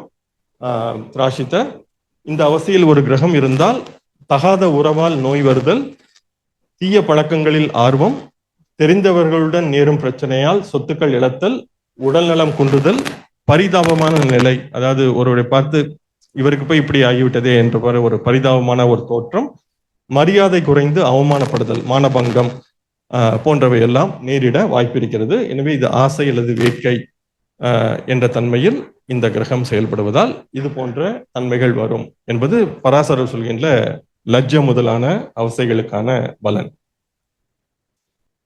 இதனை அடுத்து இறுதியாக பராசரர் சொல்கின்ற அவஸ்தை என்பது சயனாதி அவஸ்தை என்று சொல்லப்படுகிறது. இந்த அவஸ்தை தான் இருப்பதிலேயே சற்றே கடினமான, புரிந்து கொள்ள கடினமான ஒரு அவஸ்தையாகும். இதை முழுமையாக இன்று விளக்கப் போவதில்லை, இதை விளக்க நேரம் அதிகமாகும். ஆனால் ஒரு குறுகிய விளக்கமாக சொன்னால் 12 விதமான அவஸ்தைகளை பராசரர் பேசுகிறார். முதலாவது சயன, எனவேதான் இது சயன முதலான அவஸ்தை, சயனாதி அவஸ்தை என்பதாக பெயர். சயன என்றால் படுத்திருத்தல், உபவேஷன என்றால் அமர்ந்து இருத்தல், ஜஸ்ட் ரெஸ்டிங், உட்கார்ந்து ஒரு இடத்துல அமர்ந்து இருத்தல். நேத்திரபாணி என்றால் கைகளால் கண்ணை மறைத்து கொள்ளுதல், பாணி என்றால் கை என்பதாக பொருள், நேத்ரா என்றால் கண், கையால் கண்ணை மறைத்து, இப்பொழுது சூரியன் வந்தால் கையால் நம்ம மறைத்துக் கொண்டு பார்ப்பது போல கையால் கண் மறைத்தல் என்பதாக இதை புரிந்து கொள்ளலாம். பிரகாசன என்றால் ஒளி வீசுகின்ற தன்மை கொண்ட அவஸ்தை. அதே போல கமன என்றால் போதல், கமன, கம என்ற சொல்லுக்கு போதல் என்பதான பொருள். அகமன என்றால் போகாமல் இருத்தல். எனவே சில கிரகங்கள் போனால் நன்மை, சில கிரகங்கள் போகாமல் இருந்தால் நன்மை. எனவே அகமன என்றால் போகாது இருத்தல். சபா என்றால் வீற்றிருத்தல், அரசர் போல ஒரு இடத்தில் சபையில் வீற்றிருப்பது சபா என்பதாக சொல்லப்படுகிறது. ஆகம என்றால் வருதல். எனவே இந்த அகமன மற்றும் ஆகம என்பதில் குழப்பம் வர வாய்ப்பு இருக்கிறது. ஒன்று அகமன என்றால் போகாமல் இருத்தல், ஆகம என்றால் வருதல். இது நெடில் ஆகம, அது அகமன. அடுத்ததாக போஜன என்றால் சாப்பிடுதல், உண்ணுதல். நிருத்ய லிப்சா, நிருத்ய என்றால் ஆட்டம், டான்ஸ். லிப்சா என்றால் விருப்பம், எனவே நடனம் ஆடுவதில் விருப்பம். எனவே ஒரு கிரகம் மிகுந்த மகிழ்ச்சியுடன் இருக்கிறது என்றால் அது நிருத்ய லிப்சா, நடனம் ஆடுவதில் மிகுந்த விருப்பத்துடன் இருக்கிறது. கௌத்துக்க என்றால் மிகுந்த ஆர்வம். எனவே புதன் என்ற கிரகம் மிகுந்த ஆர்வம் கொண்டது, கியூரியஸ் கிரகம் என்பதாக சொல்லுவோம். எனவே கௌத்துக்க என்ற சொல்லுக்கு மிகுந்த ஆர்வம் கொண்டிருத்தல், இன்ட்ரெஸ்டட், கியூரியஸ் என்பதாக சொல்லலாம். நித்ரா என்றால் தூங்குதல், இந்த கிரகம் தூங்கிக் கொண்டிருக்கிறது என்பதாக பொருள் சொல்லலாம். இப்பொழுது இதை எப்படி கணக்கிடுவது, இந்த 12 விதமான அவஸ்தைகளை நாம் எப்படி கணக்கிடுவது என்று பார்த்தால், இதுதான் சற்றே புரிந்து கொள்ள சற்றே கடுமையான ஒரு அவஸ்தை கணக்கீடு. சற்றே நான் சொல்வதை கேட்டு வாருங்கள். நான் ஏலிருந்து எஃப் வரை எழுதியிருக்கிறேன். ஓகே, ஏ என்றால் என்ன என்றால் அந்த கிரகம் இருக்கின்ற நட்சத்திர எண். இப்பொழுது அஸ்வினியில் கிரகம் இருக்கிறது என்றால் 1, பரணியில் இருந்தால் 2, கார்த்திகையில் இருந்தால் 3, ரேவதியில் இருந்தால் 27. எனவே இது கிரகம் இருக்கின்ற நட்சத்திர எண். பி என்பது கிரகத்தின் வரிசை எண். பராசரர் சொல்படி சூரியன், சந்திரன், செவ்வாய், புதன், குரு, சுக்கிரன், சனி, ராகு, கேது, இதுதான் பராசரர் சொல்கின்ற வரிசை. எனவே கிழமை வரிசையில் வரும். அதற்கு பிறகு இறுதியாக ராகு, கேது, இதுதான் பராசரர் சொல்கின்ற வரிசை. எனவே எந்த கிரகம், சூரியன் என்றால் 1, சந்திரன் என்றால் 2, செவ்வாய் என்றால் 3, புதன் என்றால் 4. எனவே இது கிரகத்தின் வரிசை எண். சி என்பது கிரகம் இருக்கும் நவாம்ச எண். கிரகம் ஏதேனும் ஒரு ராசியில் இருக்கும், அந்த ராசியில் ஏதேனும் ஒரு நவாம்சத்தில் இருக்கும். எனவே 1 முதல் 9 வரையில் ஏதோ ஒரு நவாம்சம், அதனுடைய நவாம்ச எண். அடுத்து டி என்பது சந்திரன் இருக்கின்ற நட்சத்திர எண். எனவே இப்பொழுது நம்ம ராசி என்று சொல்கிற சந்திரன் ஏதேனும் ஒரு நட்சத்திரத்தில் இருக்கும். சந்திரன் இப்பொழுது ரேவதியில் இருந்தால் 27, உத்திரட்டாதியில் இருந்தால் 26 என்று ஏதேனும் ஒரு நட்சத்திரத்தில் இருக்கும். எனவே சந்திரன் இருக்கின்ற நட்சத்திர எண். இ என்பது நாம் ஒருவர் பிறக்கும் பொழுது உதயத்திலிருந்து சென்ற நாளிகை, எத்தனை நாளிகை முடிந்திருக்கிறது. இப்பொழுது ஒருவர் 3வது நாளிகையில் பிறந்திருக்கிறார் என்றால் 3, 5வது நாளிகையில் பிறந்திருந்தால் 5, உதயத்திலிருந்து பிறந்த நேரத்தில் எத்தனையாவது நாளிகையில் பிறந்திருக்கிறார் என்பது இ. எஃப் என்பது லக்னம் இருக்கின்ற ராசியினுடைய எண். இப்பொழுது லக்னம் கன்னியில் இருந்தால் 6, விருச்சிகத்தில் இருந்தால் 8 என்பதாக நாம் அதை எடுத்துக்கொள்ளலாம். இப்பொழுது கணக்கீடு என்று பார்க்கும் பொழுது சயனாதி அவஸ்தா என்பது இந்த முதலில் வருகின்ற ஏ, பி, சி இந்த 3ஐயும் பெருக்க வேண்டும். பெருக்கி வந்த தொகையுடன் டி, இ, எஃப் 3ஐயும் கூட்ட வேண்டும். கூட்டி அதை 12ஆல் வகுக்க வேண்டும். 12ஆல் வகுத்த பிறகு எந்த எண் வருகிறதோ அது சயனாதி அவஸ்தா. இது எப்படி புரிந்து கொள்வது என்பதற்காக ஒரு சிமுலேஷன்லாம் செய்து பார்த்து கொண்டிருக்கிறேன். இன்னும் எனக்கு முழுமையாக புரியவில்லை. எனவே இது ஏதேனும் ஒரு சீக்வன்ஸ், ஏதாவது இதற்கு ஏதேனும் தர்க்கம் இருக்கிறதா, ஏதாவது லாஜிக் இருக்கிறதா என்று புரிந்து கொள்ள முயற்சி செய்து கொண்டிருக்கிறேன். ஆனால் எனக்கு இன்னும் புரியவில்லை. ஆனால் இதுதான் பராசரர் சொல்கின்ற ஃபார்முலா. இதனுடைய தத்துவம் என்ன, ஏன் இப்படி செய்கிறார் என்று தெரியவில்லை. ஆனால் இதுதான் அவர் சொல்கின்ற ஃபார்முலா. எனவே இதை செய்த பிறகு 0 என்று வந்தால் அது 12 என்று எடுக்க வேண்டும். மற்றபடி 1 முதல் 11 வரை எது வருகிறதோ அது இந்த அவஸ்தை என்பதாக புரிந்து கொள்ளலாம். இதனை அடுத்து பராசரர் இன்னும் ஒரு அவஸ்தை சொல்கிறார். அது சேஸ்தாதி அவஸ்தா, சேஸ்த முதலான அவஸ்தைகள் என்பதாக இன்னொரு அவஸ்தையை சொல்கிறார்.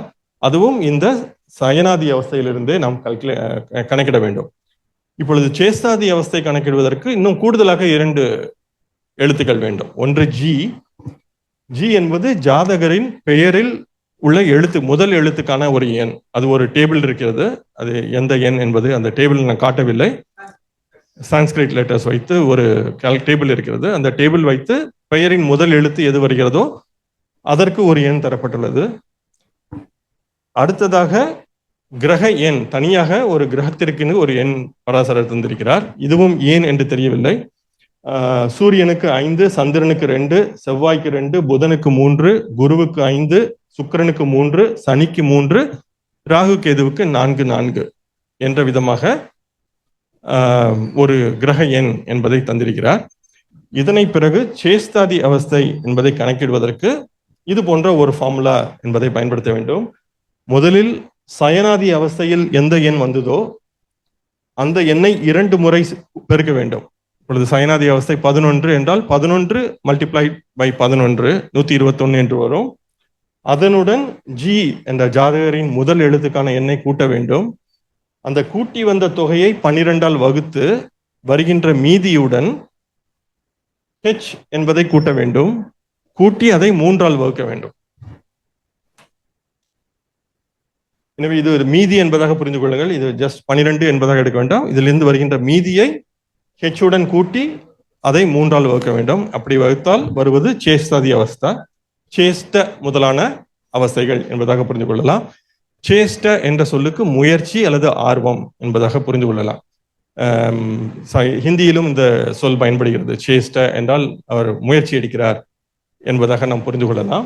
எனவே இந்த அவஸ்தையில் உள்ள கிரகம் எந்த விதமான முயற்சியில் ஈடுபடுகிறது, அது இந்த அவஸ்தையை முயற்சியுடன் செய்கிறதா, முயற்சி இல்லாமல் செய்கிறதா, அதாவது இதை நிறைவேற்றுவதற்காக அது முயல்கிறதா, முயலவில்லையா என்பதாக இந்த சேஷ்டாதி அவஸ்தை என்பதை புரிந்து கொள்ளலாம். எனவே இது 3 நிலையான அவஸ்தைகள்.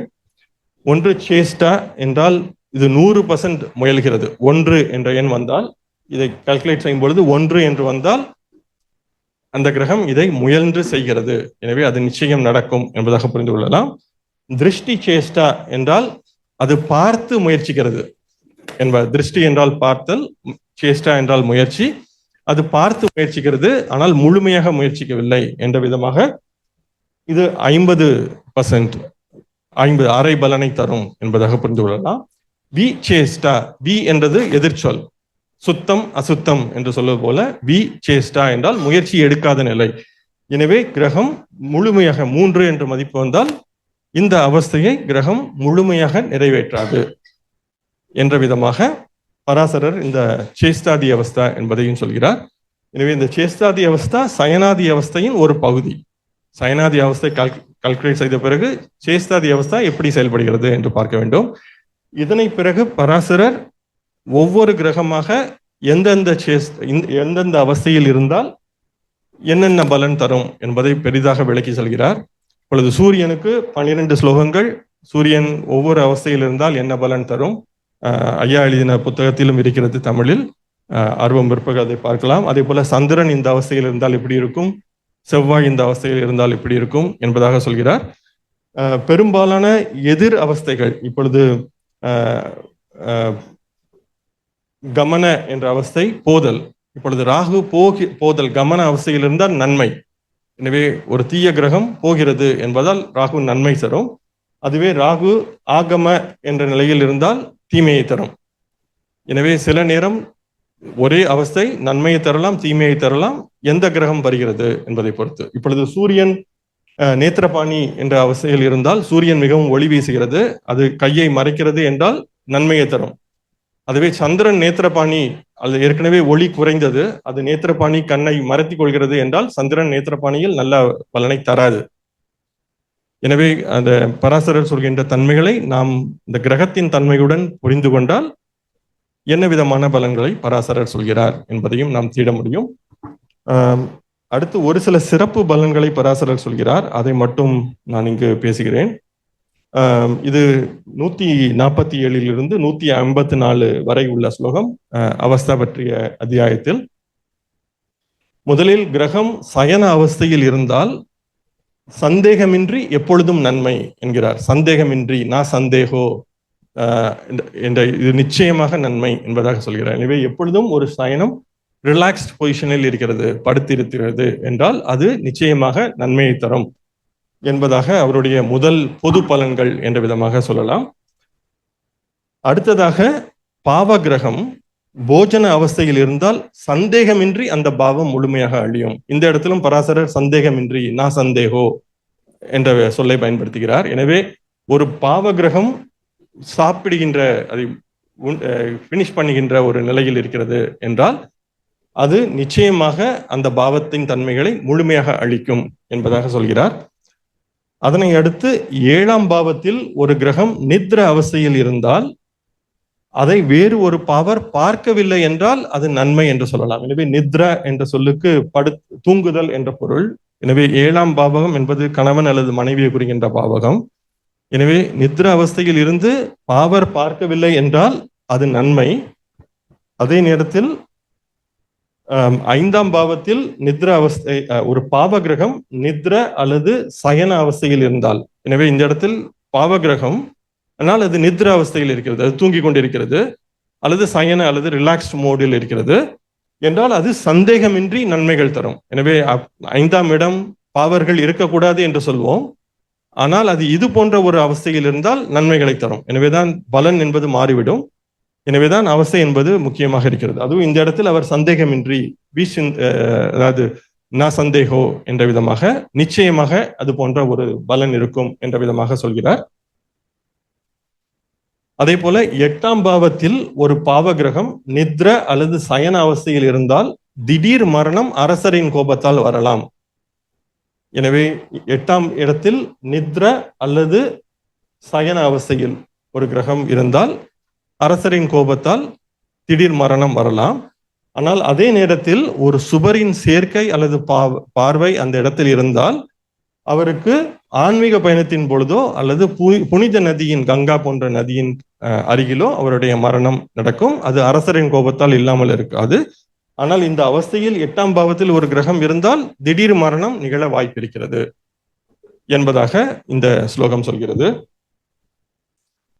அடுத்ததாக 10ஆம் பாவத்தில் ஒரு பாவ கிரகம் சயன அல்லது போஜன அவஸ்தையில் இருந்தால், எனவே 10ஆம் பாவம் என்பது ஒருவருடைய கர்மா, எனவே அது மிகவும் துடிதுடிப்பாக ஆர்வமாக செய்ய வேண்டிய ஒரு இடம். அந்த இடத்தில் சயன அவஸ்தையில் ரிலாக்ஸ் மோடில் ஒரு கிரகம் இருக்கிறது அல்லது போஜன அவஸ்தையில் இருக்கிறது என்றால் அந்த ஜாதகர் தனக்குத்தானே துன்பங்களை உருவாக்கி கொள்வார். அவருடைய செயல்களால் அவருக்கு அவரே துன்பங்களை உருவாக்கி கொள்வார் என்பதாக பராசரர் சொல்கிறார்.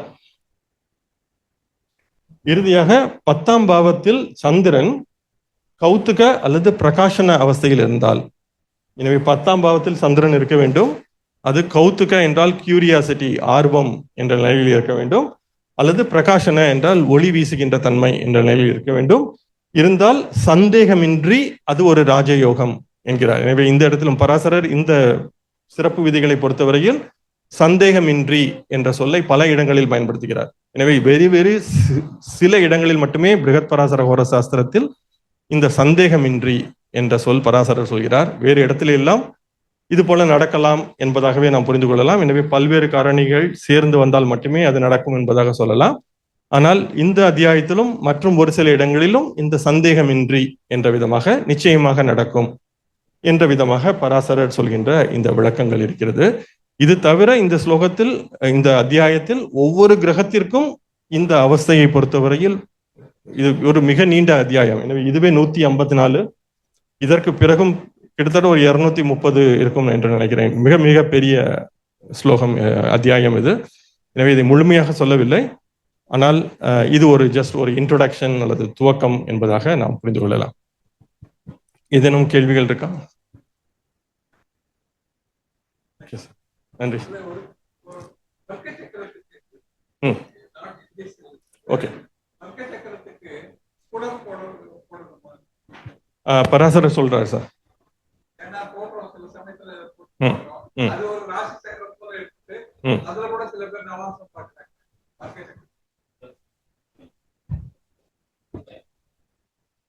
ஐயா, வர்க்க சக்கரத்துக்கு ஸ்புடம் போட்டு பலன் காண்பது தேவையா?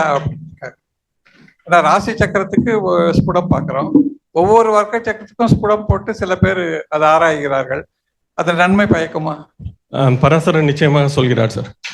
வர்க்க சக்கரங்கள் அத்தியாயத்துல 2வது வர்க்க சக்கரங்கள் அத்தியாயத்துல நான் ஆல்ரெடி பிருகத் பராசர ஹோர சாஸ்திர விளக்கம் இருக்கிறது. நான் வீடியோ ஆல்ரெடி வந்தாச்சு. அதுல பராசரர் வர்க்க சக்கரங்களிலும்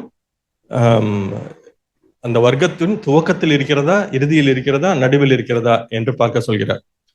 அதே போல வேறு இடத்தில் இருந்தால் இதே போல மத்திய அனுபாதத என்ற சொல் அங்கேயும் பயன்படுத்துகிறார். நாம் ஏற்கனவே பார்த்தது போல இப்ப பாவத்திற்கு சொல்லும் பொழுது 0வில் இருக்கிறதா, 30ல் இருக்கிறதா, 15ல் இருக்கிறதா, மத்திய அனுபாதத என்ற ஒரு சொல் வந்தது.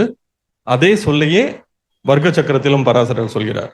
எனவே ஒரு வர்க்கத்தில் இப்பொழுது ஒரு நவாம்சம், ஒரு கிரகம் இந்த நவாம்சத்தின் துவக்கத்தில் இருந்தால் அது அந்த நவாம்சத்தின் முழுமையான பலனை தராது. நவாம்சத்தின் இறுதியில் இருந்தாலும் முழுமையான பலனை தராது. நவாம்சத்தின் மத்தியில் இருந்தால் அந்த நவாம்சத்தின் முழுமையான தன்மையை வெளிப்படுத்தும். இதுவும் பராசரர் சொல்கிறார். எனவே பயன்படுத்தலாம். ஐயா, இன்னொரு கேள்விங்க. லக்னம் வந்து ஆண் ஜாதகம்னு வச்சுங்க. லக்னம் வந்து odd number, that is odd நம்பர்ல இருக்கணும். பெண்களுக்கு வந்து ஈவன் நம்பர்ல இருக்கணும். ஒருவேளை பெண்ணுக்கு வந்து 3ஆம் அதாவது கிருத்திகை 3ன்னு வச்சுங்க, அதை நான் கிருத்திகை 4 எடுத்து பார்க்கணும். அதே ஆண் வந்து கிருத்திகை 4 இருந்தா அது கிருத்திகை 3 வச்சு லக்னம் பார்க்கணும்னு சில பேர் சொல்றாங்களா? அது கரெக்டா? எனக்கு தெரிந்து பராசரர் அது சொல்லல. பராசரர் ஏன்னா நவாம்சத்தின் ஆண் அல்லது பெண் தன்மையை வைத்து, நவாம்ச லக்னத்தின் ஆண் பெண்ணை வைத்து ஆனா பெண்ணா என்று உறுதி செய்வது பராசரர் சொல்லவில்லை. அப்போ சரிங்க, நன்றிங்க. இன்னொரு சின்ன கேள்வி. அதாவது அஸ்ட்ரானமி பேஸ் பண்ணி தான் அந்த சூரிய சித்தாந்தம்னு இருக்கு. ஏன் நம்ம சூரிய சித்தாந்த அயனாம்சம் உபயோகிக்க கூடாது? ஓகே, இது வந்து ஆராய்ச்சிக்குரிய கேள்வி. இப்போ வந்து சூரிய சித்தாந்தம் அயனாம்சம் என்ன சொல்லுது அப்படின்னா, அது வந்து ஒரு பெண்டுலம் போன்ற ஒரு அமைப்பை காட்டுது. அதாவது ஒரு கிரகம் மன்னிக்கவும், அயனாம்சம் வந்து இப்போ நாம நார்மலா சாதாரணமா பயன்படுத்துகின்ற அயனாம்சம் வந்து இது போன்ற ஒரு இயக்கத்தில் இருக்கிறது. அதாவது ஒரு 360 பாகையும் சுற்றி வருகின்ற ஒரு அயனாம்ச கணக்கா இருக்கு. இதுதான் இன்றைய அறிவியல் தன்மையும் சொல்கிறது வந்து இது போன்ற ஒரு அயனாம்சம். அதாவது பூமி வந்து ஒரு பம்பரம் வந்து சுழன்று இருக்கும்போது, அது சுத்திட்டு இருக்கும்போது கடைசி நிற்கும் பொழுது பின்னோக்கி ஒரு தள்ளாட்டம் இருக்கும். அது போன்ற ஒரு தள்ளாட்டமான இயக்கத்தில் பூமி 26,500 இல்ல 23 அது வந்து எப்பவும் சாய்ந்து இருக்கிறது. இது வந்து 360 டிகிரியும் பூமியோட அச்சு வந்து இது போன்ற ஒரு சுழற்சியில இருக்கும்.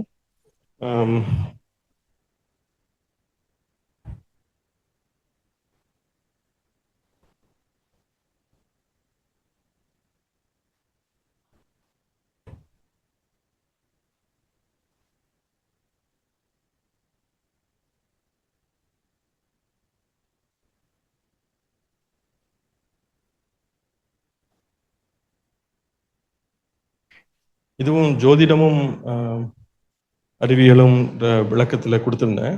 வந்து அயனாம்சம்னா என்ன அப்படின்ட்டு பார்க்கும் பொழுது நம்ம வந்து 2 விதமா ராசி மண்டலங்களை உருவாக்கலாம். ஒன்று பருவம் சார் ராசி மண்டலம், இன்னொன்று விண்மீன் சார் ராசி மண்டலம். இப்பொழுது பருவம் சார் ராசி மண்டலம் டிராபிக்கல் ஜோடியாக் அப்படின்னா என்ன அப்படின்னா, இப்பொழுது கோடை காலம் எப்போ வரும் அப்படின்னு நமக்கு தெரியும். இப்போ வந்து நமக்கு வந்து இரவு பகல் சமநாள் வரும். அதாவது ஈக்வினாக்ஸ், முதல்ல சம்மர் துவங்கிறதுக்கு முன்னாடி ஈக்வினாக்ஸ் வரும். ஈக்வினாக்ஸ்லேருந்து சூரியன் வந்து வடக்கு நோக்கி உத்தராயணம் போகும்.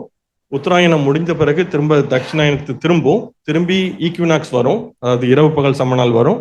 திரும்ப தட்சிணாயனம் முடியும், திரும்ப வரும். இதை வந்து ஒரு 4 புள்ளிகளா எடுத்துக்கிட்டோம்னா 2 ஈக்வினாக்ஸ், உத்தராயணத்தோட வடபகுதி, தட்சிணாயனத்தோட தென்பகுதி, 4 புள்ளிகளை வைத்து 12 ராசிகளை உருவாக்க முடியும். இது வந்து முழுக்க முழுக்க பருவம் சார் ராசி மண்டலம். பருவத்தை வைத்து மட்டும், விண்மீன்லாம் பார்க்க தேவையில்லை, ஸ்டார் அதெல்லாம் பார்க்க தேவையில்லை, பருவத்தை மட்டும் வைத்து நம்ம இந்த ராசி மண்டலத்தை உருவாக்கலாம். இது பருவம் சார் ராசி மண்டலம். இது இரவு பகல் சமநாள், அதே போல உத்தராயணத்தோட இறுதி, தட்சிணாயனம். இதை வைத்து நம்ம இந்த 4 புள்ளிகளை வைத்து ஒரு முழுமையான ராசி மண்டலம் பார்க்கலாம். இதுல நட்சத்திரங்கள் கிடையாது. இதுதான் மேற்கத்திய ராசி மண்டலம். மேற்கத்திய ராசி மண்டலத்துல வந்து அவங்களும் அதே தான் சொல்றாங்க, ஏரிஸ், டாரஸ், மேஷம், ரிஷபம் தான் சொல்றாங்க. ஆனா அவங்களோட மேஷமும் ரிஷபமும் நம்மளோட இந்த நட்சத்திரங்களை அடிப்படையாக வைத்த அஸ்வினி, பரணி, கார்த்திகை, முதல் பாதம், மேஷம் அது கிடையாது. அவங்க வந்து பருவத்தை மட்டுமே வைத்து வரைகின்ற ராசி மண்டலம் இது. இந்திய ஜோதிடம் இதையும் பயன்படுத்துகிறது. அடுத்ததாக 2வது ஒரு ராசி மண்டலம் நம்ம வரைகிறோம். இது பருவத்தை எல்லாம் நம்ம கணக்குல வச்சுக்கிறது கிடையாது, நட்சத்திரங்களை மட்டும் பார்க்கிறோம். வானத்துல நட்சத்திரத்தை பார்க்கிறோம். இது மேஷராசியோட துவக்கம், இது அஸ்வினி நட்சத்திரம், அதுல இருந்து கார்த்திகை முதல் பாதம் வரை மேஷராசி, கார்த்திகை 2லேருந்து இது மிருகசீர்ஷம் 2 வரைக்கும் ரிஷபம். அப்படின்னு நம்ம நட்சத்திரங்களை வைத்து ஒரு ராசி மண்டலம் உருவாக்குறோம். இது விண்மீன் சார் ராசி மண்டலம். ஸோ ராசி மண்டலம் 2 விதமா உருவாக்கலாம். இந்திய ஜோதிடம் 2ஐயுமே பயன்படுத்துகிறது. ஆனால் மேற்கத்திய ஜோதிடம் இந்த பருவம் சார் ராசி மண்டலத்தை மட்டுமே பயன்படுத்துகிறது. இப்போ பூமி தன்னைத்தானே பின்னோக்கி சுழல்கிறதுனால இந்த பருவம் சார் ராசி மண்டலம் கொஞ்சம் சீக்கிரமே வருது. அதாவது சம்மர் ஒவ்வொரு வருஷமும் கொஞ்சம் முன்னாடி வருது. விண்மீனை ஒப்பிடும் பொழுது விண்மீன் நிலையா இருக்கும், நம்ம விண்மீனை நிலையா வைக்கும் பொழுது இந்த சம்மர் கொஞ்சம் சீக்கிரம் வருது. எவ்வளவு சீக்கிரம்னா 1 டிகிரி நகர்றதுக்கு 72 வருஷம் ஆகுது. ஆனா ஒவ்வொரு 72 வருஷத்துக்கும் சம்மர் சீக்கிரம் வந்துட்டு இருக்கு. ஸோ இது எப்படி புரிஞ்சுக்கலாம் அப்படின்னா, இப்போ சூரியன் வந்து மேஷத்திலேருந்து ஒரு முழுமையா சுற்று முடித்து வரும் பொழுது இப்போ 2 ராசி மண்டலமும் ஒழுங்கா சேர்ந்து இருக்கு அப்படின்னா, இது சூரியன் சுழன்று வரும் பொழுது இந்த மீனம் வரும்போது அந்த மீனமும் வந்திருக்கும். இது 2ம் சிங்க்ரோனைஸ் ஆகி 2 சேர்ந்து இருக்கு அப்படின்னா 2 மீனும் ஒரே இடத்துல தான் இருக்கும். ஸோ அப்போனா 2 ராசி மண்டலம் தேவையில்லை, ஏதோ ஒரு ராசி மண்டலம் போதும். ஆனா ஆக்சுவலா என்ன நடக்குதுன்னா, சூரியன் இப்போ இங்கேருந்து கிளம்பி வரும் பொழுது இந்த ராசி மண்டலம் கொஞ்சம் அட்ஜஸ்ட் ஆகி பின்னாடி போயிருது. ஏன்னா பூமி வந்து பின்னோக்கி சுழறதுனால சம்மர் கொஞ்சம் சீக்கிரம் வந்துடும். ஸோ இப்போ சம்மர் சீக்கிரம் வர்றதுனால இந்த இடத்துக்கு வந்து நிற்கும் பொழுது இந்த மேஷமும் ஒழுங்கா பொருந்தாது. இந்த ரெண்டும் பொருந்தாம இருக்கிறதுனால நம்ம இதை அட்ஜஸ்ட் செய்தால் மட்டுமே இது ரெண்டையும் ஒன்னா சேர்க்க முடியும். இப்படி சேர்க்கறதுனால தான் நமக்கு வந்து இந்த அயனாம்சம் அப்படிங்கிற பாகை வருது. இதை தான் நம்ம கரெக்ட் பண்ணி ரெண்டையும் ஒன்னா கொண்டு வந்து வைக்கிறதுக்கு முயற்சி பண்றோம். இது நம்ம காலமா போக போக ஒவ்வொரு 72 ஆண்டுக்கும் ஒவ்வொரு டிகிரி இந்த சுழற்சி நடக்குது. ஸோ ஐயா கேட்ட கேள்விப்படி இந்த சுழற்சி இன்றைய அறிவியல் என்ன சொல்லுது அப்படின்னா, இது அப்படியே சுழன்று 360 பாகைக்கும் போயிடும். ஸோ 26,500 வருஷம் நமக்கு வெயிட் பண்ணோம்னா இது இப்படியே இது சுழண்டு பின்னாடி வந்துட்டு இருக்கும். ஸோ அயனாம்சம் இப்போ 23 பாகை சம்திங் இருக்கு. இது 50 பாகையாகும், 60 பாகையாகும், 180 பாகையாகும், 200 பாகையாகும். கடைசியா 360 பாகையில வந்து நிற்கும் போது அயனாம்சம் திரும்ப வரும். ஆனா இது 360 பாகை போயிட்டு வரும் அப்படிங்கிறது அறிவியல் சொல்கின்ற அயனாம்சம், இன்று நாம் நம்புகிற அயனாம்சம்.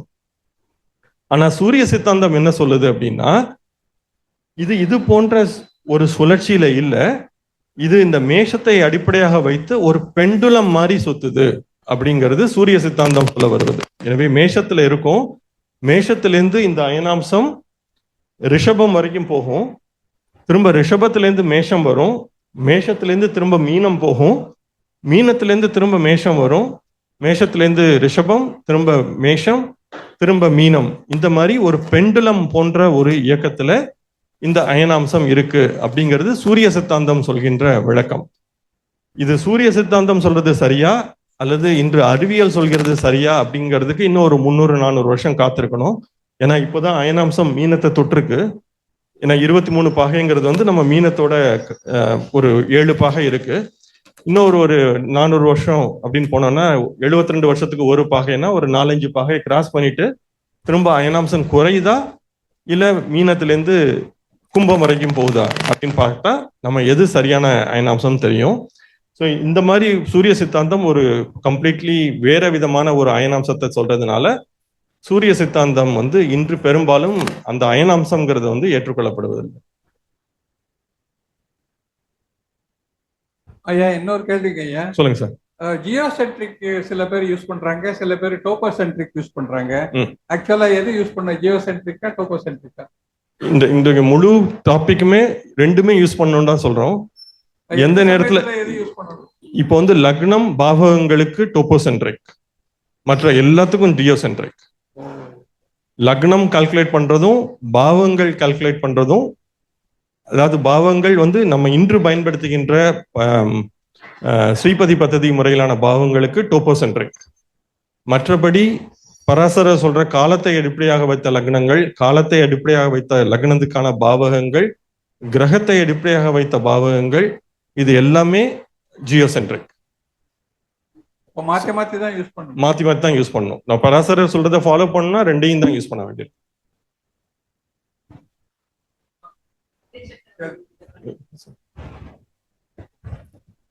VPHS 39 சாப்டர் இதுல அத்தியாயத்துல பார்த்துட்டு இருந்தேன். வர்க்க சக்கரம் எடுத்திருந்தீங்க இல்லையா? அதுல வந்து நாங்க நார்மலா படிக்கும்போது D2 ஹோரா சக்கரம் பாத்தீங்கன்னா கடகத்திலையும் இதுலயும் சிம்மத்திலையும் இது பண்ணிருப்போம்.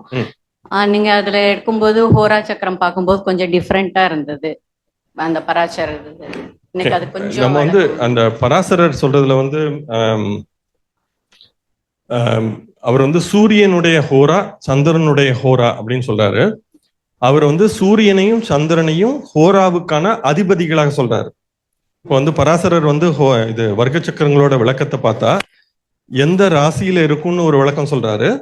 அதே மாதிரி யார் அந்த அந்த வர்க்கத்திற்கான அதிபதிகள், அதிதேவதைகள் என்பதையும் பராசரர் சொல்றாரு. ஹோராவை பொறுத்த வரைக்கும் சூரியனையும் சந்திரனையும் பராசரர் அதிபதிகளாகத்தான் சொல்றாரே தவிர சூரியனை கொண்டு போய் சூரியனோட ஹோரால இருந்தா அதை போய் சிம்மத்துல போடணும், அதே மாதிரி சந்திரனோட ஹோரால இருந்தா அதை போய் கடகத்துல எழுதணும்ட்டு பராசரர் சொல்லல. அவர் வந்து மற்ற வர்க்கங்களுக்கு பார்க்கும் பொழுது அதிபதிகளை சொல்றாரு, எந்த ராசியில இருக்கும்ட்டு எழுதுறாரு. ஸோ ஹோரால வந்து என்னுடைய புரிதல் படி சூரியனையும் சந்திரனையும் அந்த ஹோராவுக்கான அதிபதிகளா சொல்றாரு. அதே போல அதே ஹோராவோட வழக்கத்துல இன்னொன்னு என்ன இருக்கும்னா 2 முறை சுற்றி வருகிறது. பரியாயம் துவயம் அப்படின்ட்டு ஒரு வார்த்தை வரும். ஸோ 2 முறை சுற்றி வரும் அப்படின்னா ஹோரா சக்கரம் வந்து இப்ப நம்ம காலையில சொல்லும்போது அது 2 முறை சுற்றி வருகிறது. அதனால அந்த ஹோரா சக்கரமும் நம்ம நார்மலா பயன்படுத்துகின்ற வர்க்க சக்கரமும் 2 முறை சுற்றி வருகிறதுன்னு தான் பராசரர் எழுதியிருக்காரு. ஏன்னா அவர் கிளியராகவே பரியாயம் துவயம் அப்படின்ட்டு தான் அந்த ஸ்லோகம் முடியுது. இப்போ நம்ம எல்லாத்தையும் கொண்டு போய் கடகத்திலையும் சிம்மத்திலையும் எழுதினா 2 முறை சுற்றி வராது. அந்த வர்க்க சக்கரம் வந்து 2 முறை சுற்றி வராது. ஸோ அதனால சம்மத்திலையும் கடகத்திலையும் எழுதுறது சரியான முறை இல்லை. ஏன்னா மற்ற எல்லா வர்க்க சக்கரங்களையும் ஒப்பிடும் பொழுது நாம் ஹோரா எழுதும் போது அது ரொம்ப ஒரு மாதிரி வித்தியாசமான முறையில இருக்கு. வேற எந்த இடத்துலையும் அதுக்கு வந்து ராசி சக்கரம் தேவையே இல்லை. அதாவது ஒரு சக்கரம் போன்ற அமைப்பு தேவையில்லை. சிம்மம் கடகம்னு எழுதிட்டு போயிடலாம். ஆனா பராசரர் வந்து தெளிவாகவே பரியாயம் துவயம் அப்படின்னு சொல்றதுனால 2 முறை ராசி மண்டலத்தை சுற்றி வருகின்ற மாதிரி தான் அந்த ஹோராவை அமைக்கணும் என்பது என்னுடைய கருத்து. அதான் அது எப்படி அந்த அது சூரியன் சந்திரன் ஆதிக்கம் பண்றாங்கன்றது ஓகே. ஹவு டு ஃபில் இது ஹவு டு ஃபில்ங்கிறதுல வந்து நிறைய வேறுபாடு இருக்கு. அந்த இதுதான் எனக்கு. ஏன்னா இப்போ வந்து பிவி ராமன் ஒரு மெத்தட் சொல்றாரு. ஜெகநாத ஹோரா எழுதின நரசிம்மராவ், பிவிஆர் நரசிம்மராவ் ஒரு மெத்தட் சொல்றாரு. அதே மாதிரி கிட்டத்தட்ட ஒரு 6-7 முறை இருக்கு. ஸோ அதனால எந்த முறை சரியானது அப்படிங்கிறதுல ரிசர்ச் தேவைப்படும், கட்டாயம் ஆராய்ச்சி தேவைப்படும். எனக்கு வந்து திரு நரசிம்மராவ் சொல்ற விளக்கம் எனக்கு சரியா இருக்கிற மாதிரி எனக்கு தோணுது. ஏன்னா பராசரர் நம்ம வந்து அந்த ஹோரா சக்கரத்தை வந்து அவ்வளவு தெளிவா இன்னும் நம்ம யாரும் ஆராய்ச்சி பண்ணலை. அதை ஆராய்ச்சி பண்ணும்போது நமக்கு இன்னும், அதாவது இந்த ஹோரா லக்னத்தை பயன்படுத்தியும் ஹோரா வர்க்கத்தை பயன்படுத்தியும் கொஞ்சம் ஆராய்ச்சி பண்ணோம்னா எந்த ஹோரா சக்கரம் சரியானதுன்னு தெரியும். எனக்கு வந்து நரசிம்மராவ் ஐயா சொல்ற விளக்கம் சரியா இருக்கிற மாதிரி எனக்கு தோணுது. அதனால நான் அதை பயன்படுத்துறேன். அதே மாதிரி பிவி ராமன் அவர்களோட பேரன் வந்து ஒரு தடவை பேசியிருந்தார், அவருடைய வீடியோ இருக்கு. அதுலயும் வந்து அவர் பிவி ராமன் ஐயா சொன்ன ஹோரா சக்கரத்தை பயன்படுத்தி இதுவும் தெளிவா காட்டுதுங்கிற மாதிரி அவர் ஆராய்ச்சி பண்ணிட்டு இருக்காரு. ஸோ அதையும் பயன்படுத்தலாம். ஆனா எது சரியானது என்ற கேள்விக்கு எனக்கு பதில் தெரியல. ஆனா சிம்மத்திலையும் கடகத்திலையும் எழுதுறது தவறானதுங்கிறத மட்டும் என்னால சொல்ல முடியும்.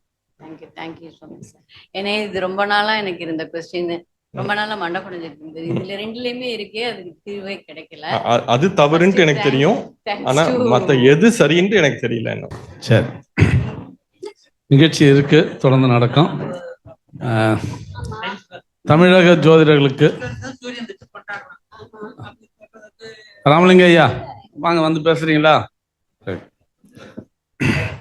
தமிழக ஜோதிட உலகத்துக்கு பிருகத் பராசரா ஹோரா சாஸ்திரம் அப்படிங்கிற நூலை தமிழில் கொடுத்தவர் எனக்கு தெரிஞ்சு அநேகமாக அதுதான் முதல் தடவை. மதிப்பிற்குரிய நம்ம ஐயா அல்லூர் வெங்கட்ராமன் ஐயா அவங்க. ஸோ அவங்க இன்றைக்கு நம்முடைய ஸ்டார் அகாடமியோட இன்றைய நிகழ்வுக்கு வந்திருக்காங்க. ஸோ ஐயா அவர்கள் பிருகத் பராசரா ஹோரா சாஸ்திரத்தை பற்றி நம்ம சாம்பசிவம் ஐயா இன்றைய நிகழ்ச்சியை பற்றி சிறிது நேரம் உரையாற்றுமாறு அன்போடு கேட்டுக்கொள்கிறோம்.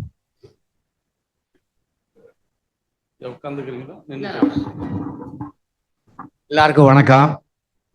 இன்னைக்கு காலையிலே நான் வந்திருக்கணும், என் சூழ்நிலைகள் சரியில்லை.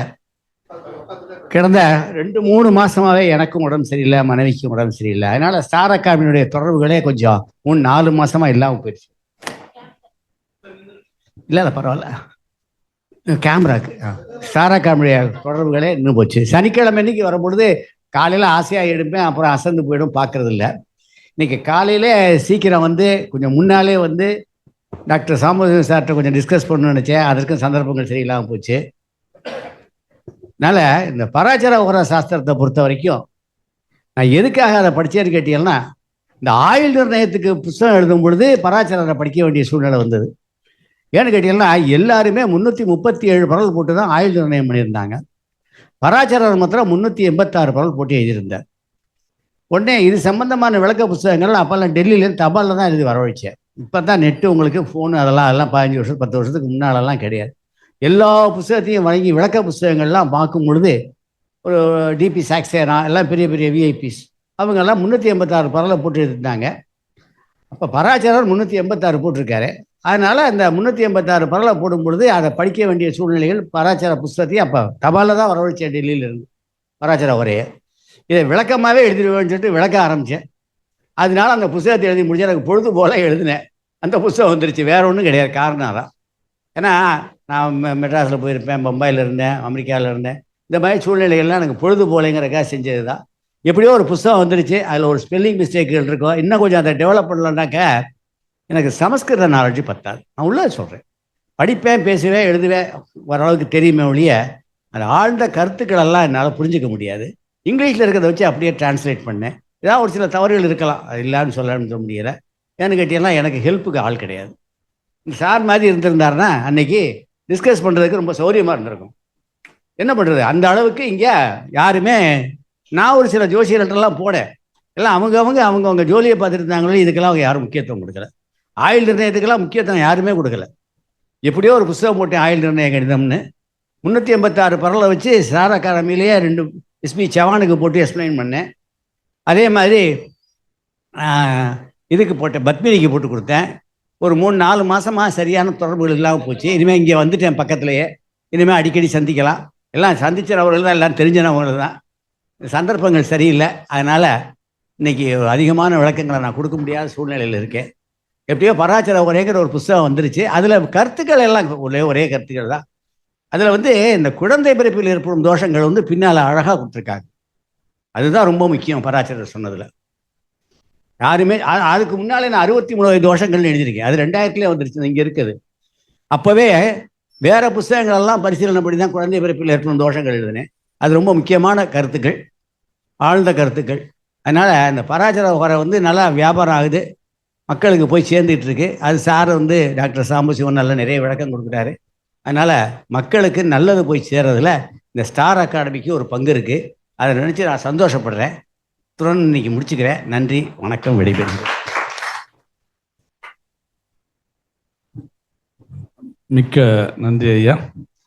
ஐயா மருத்துவ விஷயமா கொஞ்சம் அர்ஜென்ட்டாக போக வேண்டியிருக்கிறதுனால, அவங்க துணையார் உடல்நிலை முடியாமல் மருத்துவமனையில் இருக்கிறதுனால சுருக்கமாக பேசியிருக்காங்க.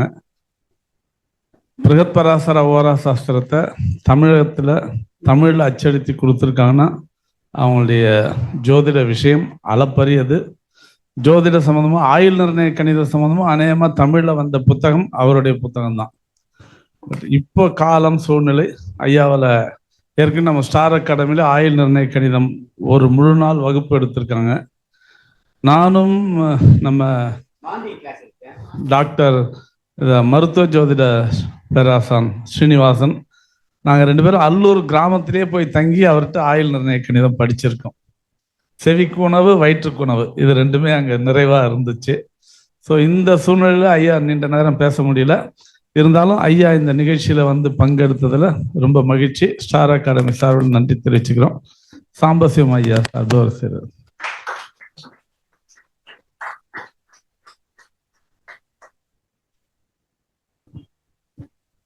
ரொம்ப நன்றிங்க. நன்றி.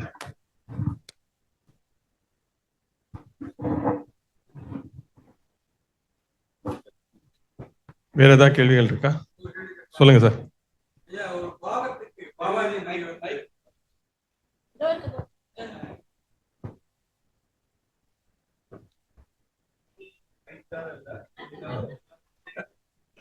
பாவத்துக்கு பாவாதிபதி ஆரோகத்துல இருக்கணுமா, அவரோகத்துல இருக்கணுமா, இல்ல எப்படி இருந்தாலும் பரவாயில்லைங்களா? பொசிஷன். ஓகே, பாவத்துக்கு பாவாதிபதி ஒரு பாவகத்திலிருந்து முதல் 6 பாவகங்கள்ல பாவாதிபதி இருந்தா நன்மை. ஸோ ஏதோ ஒரு பாவகம் 8ஆம் பாவகம்னு வச்சுட்டோம்னா 8லேருந்து 8, 9, 12 அந்த பாகத்திலேருந்து முதல் 6 பாவகத்துல இருப்பது நன்மை, ஆரோகணம் நன்மை. ஆனால் 10ஆம் பாவத்தில் இருப்பதும் நன்மை, அந்த பாவத்துக்கு 10ல் இருப்பதும் நன்மை. மற்ற பாவங்கள் அதுக்கு ஏற்ற மாதிரி இருக்கும். அது ஆட்சி, சில நேரம் ஆட்சி உச்சம் கூட வரலாம் அந்த இடத்துல. பட் பாவகத்திலேருந்து முதல் 6 பாவங்கள் இருப்பது நன்மை. அதுல ஒரு டிகிரி சேஞ்ச் ஆகுங்களா? முதல்ல இருந்தா பரவாயில்ல, ரெண்டாவது இருந்தா பரவாயில்ல, ஆறாவது இருந்தா கொஞ்சம் அதிகம். இந்த பர்சன்டேஜ் ஒண்ணும் இல்ல. இல்ல அது வந்து இப்போ எந்த வீடுன்னு பொறுத்துதான் இருக்கு. ஆயுள் கணிதத்துல வந்து தெரிகின்ற பக்கத்துல தான் ஹரணங்கள் சொல்லப்பட்டிருக்கு. தெரியாத பக்கத்துக்கு ஹரணம் இல்லை, அதனால அது குறைபாடு அப்படின்ட்டு அது மாதிரி எதுவும் சொல்லப்படல. ஆனா தெரிகின்ற பக்கத்துல வந்து ஹரணங்கள் இருக்கு. So, அதனால அதுல வந்து வேறுபாடு இருக்கும். ஆனா தெரியாத பக்கத்துல எதுவும் சொல்லப்படல.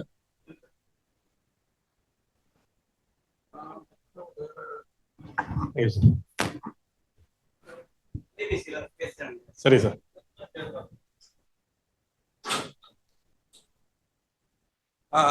அப்புறம் ஏன் இந்த அமாவாசை பௌர்ணமி திதிக்கு லக்னம் வந்தா அதை வந்து லக்னாதிபதி உள்ள இடம் தான் லக்னம் மாத்தணும்னு சில பேர் பண்றாங்க. அது கரெக்டுங்களா? அது பராசரர் சொல்லல. பராசரர் சொல்லல. இதுல வேற யாராவது சொல்லியிருக்காங்களா? இல்ல, எனக்கு தெரிஞ்சு இல்ல. ஓகே, ஆன்லைன்ல யாருக்காவது கேள்விகள் இருந்தா சொல்லலாம். எனக்கு தெரிஞ்ச பராசரர் சொல்லல.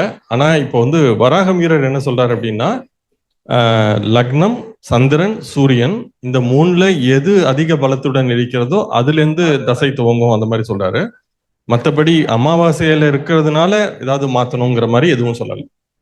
ரொம்ப நன்றி ஐயா. தேங்க்யூ.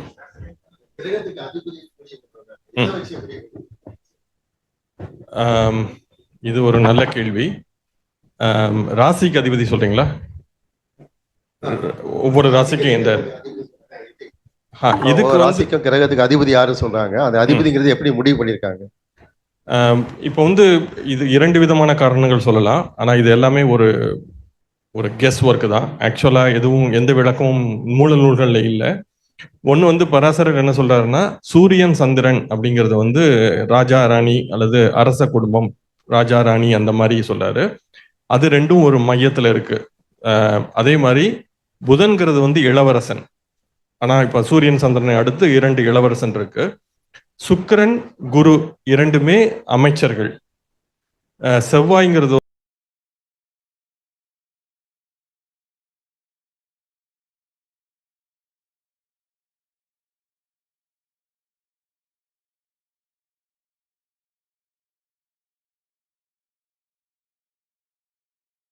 வந்து போர்படை தளபதினு வச்சுக்கலாம். சனிங்கிறது வந்து அரசருக்கு உதவி பண்ற வேலையாட்கள் அந்த மாதிரி வச்சுக்கலாம். ஸோ இந்த அமைப்பு வந்து ஆண் ராசிக்கு மேலேருந்து பார்க்கும்போது சூரியன் ஆண் அப்படின்னா கீழேருந்து ஒரு அமைப்புல இருக்கும்.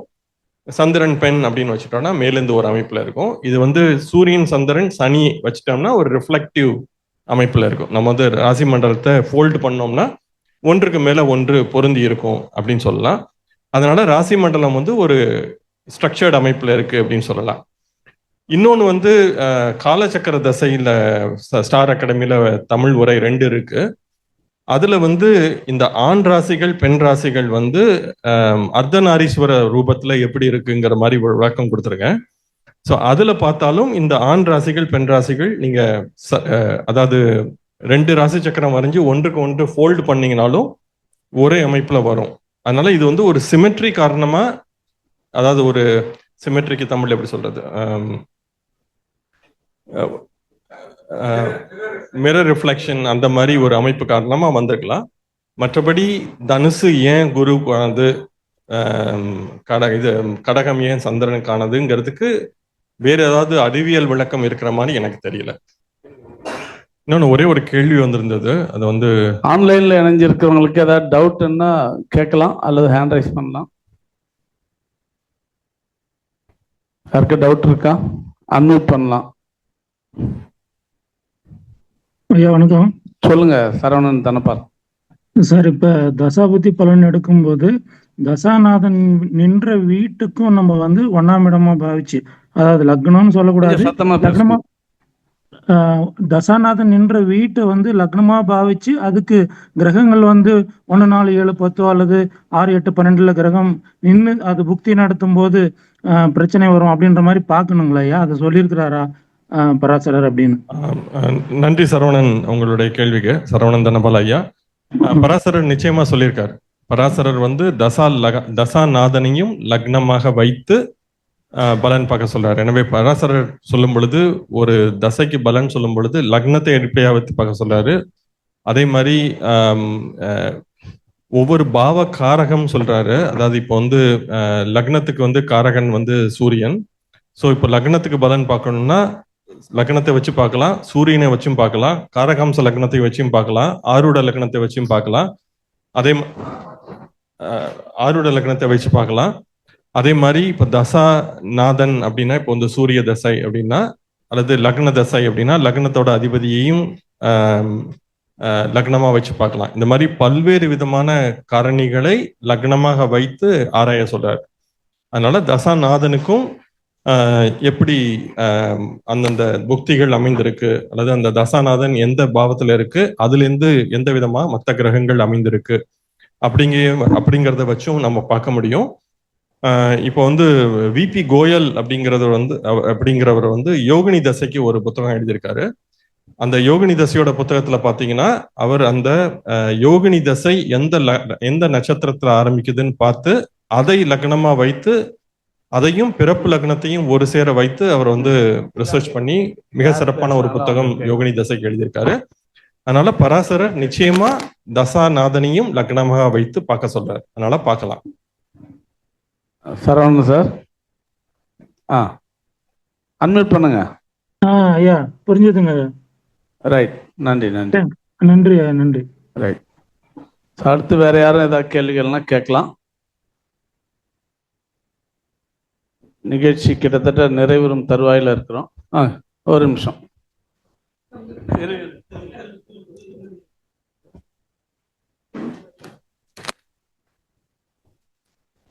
இந்த அஸ்தங்கத்துக்கும் வக்கரத்துக்கும் ஒரு வேறுபாடு இல்லைங்க, அதை பத்தி. ஓகே, நீ நேரம் இருந்தா ஸ்டார் அகாடமியில ஜோதிடமும் அறிவியலும்னு ஒரு 3 கட்டுரைகள் 3 உரை இருக்கு, அதை நீங்க கேட்கலாம். இப்போ வந்து அஸ்தங்கம் அப்படிங்கும் பொழுது அஸ்தங்கம் வந்து கிரகம் வந்து சூரியனுக்கு பக்கத்துல போகும், வக்கரம் ஆகும்போது கிரகம் சூரியனை விட்டு தூரத்துல இருக்கும். ஸோ ரெண்டும் ஆப்போசிட் நிலை, அது எதிரெதிர் நிலை. ஸோ அஸ்தங்கம் ஆகணும்னா கிரகம் வந்து சூரியனுக்கு பக்கத்துல இருக்கணும். ஆனா எப்போ ஒரு கிரகம் வக்கரமாதோ அது பூமிக்கு அருகில வரும், சூரியனை விட்டு தொலைவில் போயிடும். எந்த ஒரு கிரகம் வக்கரமானாலும் பூமிக்கு பக்கத்துல வரும். ஸோ அதனால வக்கரமான கிரகங்கள் பலமாக இருக்கும், அஸ்தங்கமான கிரகங்கள் பலம் குறைந்து இருக்கும். ஏன்னா அது சூரியனுக்கு பக்கத்துல போறதுனால அதனுடைய பலம் குறைகிறது. ஏன்னா பராசரர் இன்னொரு ஸ்லோகத்துல என்ன சொல்றாரு அப்படின்னா, சூரியனை விட்டு ஒரு கிரகம் எவ்வளவுக்கு எவ்வளவு தூரம் போகிறதோ அவ்வளவுக்கு அவ்வளவு அந்த கிரகம் பலம் பெறுகிறது அப்படின்னு சொல்றாரு. அதனால இப்போ வந்து பௌர்ணமி சந்திரன், ஒளி பொருந்திய சந்திரன், நல்ல சந்திரன் அப்படின்னு சொல்றோம். ஏன்னா அது வந்து சூரியனை விட்டு 180 பாகை தள்ளி போயிருது. அதே மாதிரி குரு வந்து சூரியனை விட்டு 180 பாகை தள்ளி போகுதுன்னா குரு வக்கரமா இருக்கும். அப்போ ஆனா குரு வந்து மிக வலிமையாக இருக்கும், ஏன்னா அது குரு வந்து பூமிக்கு பக்கத்துல இருக்கும். அதே மாதிரி சனி வக்கரம் ஆகும் போதும் பூமிக்கு பக்கத்துல இருக்கும். அப்போ சனியோட தன்மைகள் அதிகமா இருக்கும். சில நேரம் சனி வந்து பிரச்சனைகளையும் தரலாம். அதனால சனி வலிமையா இருந்தா நன்மை தான் தரும்னு சொல்ல முடியாது. ஆனா சனி வலிமையாக செயல்படும் அப்படின்னு சொல்லலாம். ஆனா அதுவே அஸ்தங்கம் ஆகுனா சந்திரன் சனியோ அல்லது குருவோ அல்லது வேறு ஒரு கிரகமோ சூரியனுக்கு மிக அருகில இருக்கும். அப்போ சூரியனால அந்த கிரகம் தன்னுடைய முழுமையான பலனை தர முடியாது. அதனால நீங்க கேட்டதுபடி வக்ரம்ங்கிறதும் அஸ்தங்கம்ங்கிறதும் ஆப்போசிட் எண்ட். ஒன்னு சூரியனுக்கு பக்கத்துல இருக்கும், இன்னொன்னு சூரியனை விட்டு தள்ளி இருக்கும். ஓகே, நன்றிங்க. ஸோ அடுத்து ரகுபதி ஹேண்ட் ரைஸ் பண்ணியிருக்காங்க. சார் ரகுபதி சார், நீங்க பேசலாம். சார் வணக்கம் சார். வணக்கம் சார். என்னோட ஒரு சின்ன ரிக்வஸ்ட், நீங்க வந்து ஜெகநாத ஹோரால ஆத்தர் ரெக்கமெண்டட் செட்டிங்ஸ் அதை பத்தி ஃபியூச்சர்ல ஏதாவது பேச முடியுமா சார்? உங்களுடைய கருத்துக்கள். சார் இது ஜெகநாத் வாரா சம்பந்தமாக ஏற்கனவே சாரோட யூடியூப் வீடியோ இருக்கு நம்ம ஸ்டார் அகாடமியிலே. இடையில பிளாக் பண்ணதுனால அது ஓப்பன் ஆகலை. இப்போ திரும்ப மோரார்லெஸ் அடுத்து ஒரு 15-20 டேஸில் அதை போட்டுருவோம். ஜெகநாத் வாரா சம்பந்தமாகவே ஃபுல் செஷன் நடத்தியிருக்காங்க. ஸோ நீங்கள் அதில் அந்த விஷயங்களை பார்த்துக்கலாம். ஓகே, அது மாதிரி ஒவ்வொரு இந்த வர்க்க சக்கரங்களை பத்தி பேசும் பொழுதும் நான் ஜெகநாத ஹோரால எந்த விதமான செட்டிங்ஸ் பண்ணணும் அப்படின்னு சொல்லியிருக்கேன். அதனால நீங்க வந்து பிருகத் பராசர ஹோர சாஸ்திரம் வர்க்க சக்கரங்கள் பத்தி பேசும் பொழுது எந்த செட்டிங்ஸ் யூஸ் பண்ணா பராசரர் சொன்ன வர்க்க சக்கர அமைப்பு வரும் அப்படிங்கிறதும் அந்த வீடியோல இருக்கு. ஸோ அதையும் பார்த்து செட்டிங் பண்ணலாம். அதே மாதிரி ஐயா சொன்ன மாதிரி 2 உரை இருக்கு ஜெகநாத ஹோரா பத்தி. அதுலேயும் எந்த செட்டிங்ஸ் யூஸ் பண்ணால் சிறப்பாக இருக்கும் அப்படிங்கிறதும் நான் அதை சொல்லியிருக்கேன். அது தவிர வேறு ஏதாவது கேள்வி இருந்தால் நீங்கள் ஸ்டார் அகாடமியில் கேளுங்க, நான் சொல்கிறேன், பதில் சொல்கிறேன். Okay, thank you sir. நன்றி. Thank you Raghupathi sir, thank you. அடுத்து ஜெயபிரகாஷ் நாராயண் சார். சார் ஐயா வணக்கம். வணக்கம். வணக்கம் ஐயா, இந்த வக்கர கிரகங்கள் அதனுடைய பலன்கள் நன்மையாக இருக்குமா இல்ல நன்மைக்கு மாறுபட்டு இருக்குமா? இது வந்து நம்ம நேரடியாக நன்மையா இருக்குமா இருக்காதா அப்படின்னு சொல்ல முடியாது. என்ன சொல்லலாம்னா, வக்ர கிரகங்கள் பலமாக இருக்கு, சேஷ்ட பலம்ங்கிறது வந்து மிக அதிகமா இருக்கும். அதனால ஒரு கிரகம் பலமா இருந்தா நன்மையா தீமையா அப்படிங்கிறது அது எந்த கிரகம், அது ஜாதகத்துல எந்த பாவத்தை சுட்டுகிறது அல்லது எந்த காரகத்தை காட்டுகிறது, அதே போல அந்த கிரகத்துடன் சேர்ந்த பார்த்த கிரகங்கள் அதெல்லாம் பார்த்தா தான் அது நன்மையா தீமையான்னு சொல்ல முடியும். ஆனா வக்ர கிரகம் பலமாக இருக்கிறது என்பது உண்மை. அதோட சேஷ்ட பலம் வந்து பலமா இருக்கும். ஆனா இப்போ ஷட்பலத்துல பார்க்கும்போது சேஷ்ட பலம்ங்கிறது ஒரே ஒரு பலம் மட்டும்தான். அது மற்ற பலத்தையும் சேர்த்து மொத்தமா ஷட்பலம் எவ்வளவு இருக்குன்னு பார்க்கணும். ஆனா சேஷ்ட பலம் நிச்சயமா அதிகமா இருக்கும். அதனால பலம் அதிகமா இருப்பது நன்மை.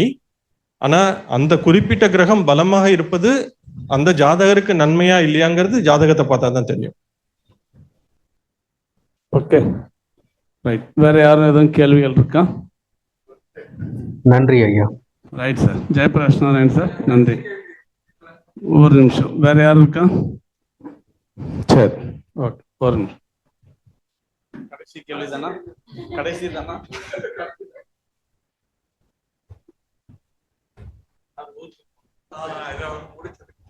ஐயா, லக்னத்திற்கு வந்து ராசி சக்கரத்துக்கு லக்னத்தை வச்சு பார்க்கறதும், நவாம்சத்துக்கு சந்திரன் தான் முதன்மையா வச்சு பார்க்கறதும், சஷ்யாம்சத்துக்கு சூரியனை வச்சு பார்க்கறதும் சரியான முறையா?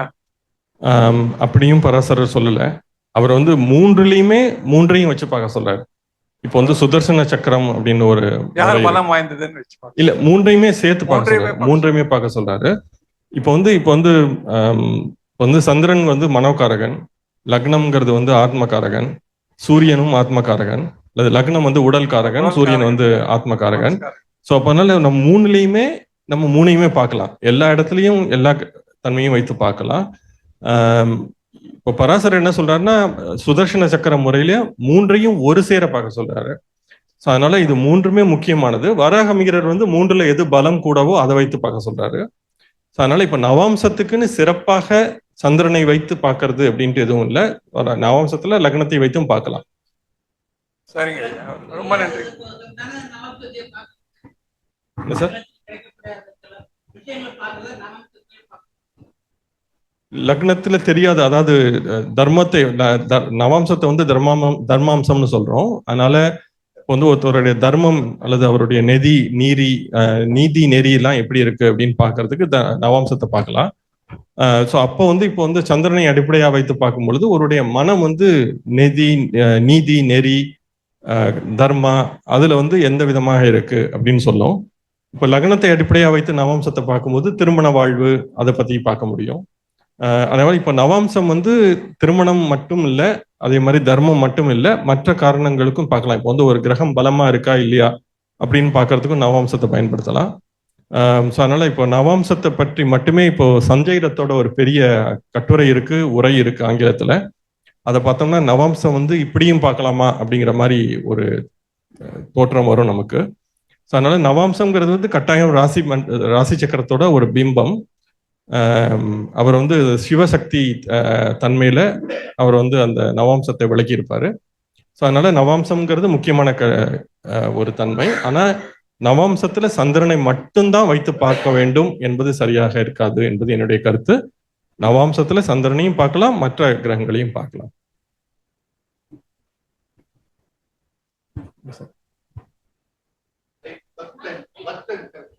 But time rectification 5 minutes.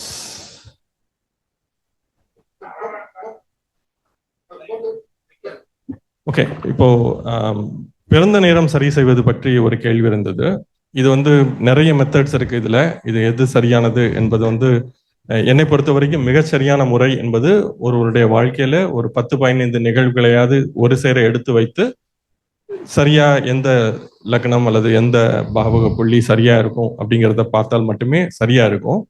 ஆனா இந்த இடத்துல பராசரர் சொன்ன ஒரு முறை மட்டும் நான் சொல்ல விரும்புறேன். பராசரர் வந்து பிராணபத லக்னத்தை வைத்து பிறந்த நேரம் சரி செய்கிறது சொல்றாரு.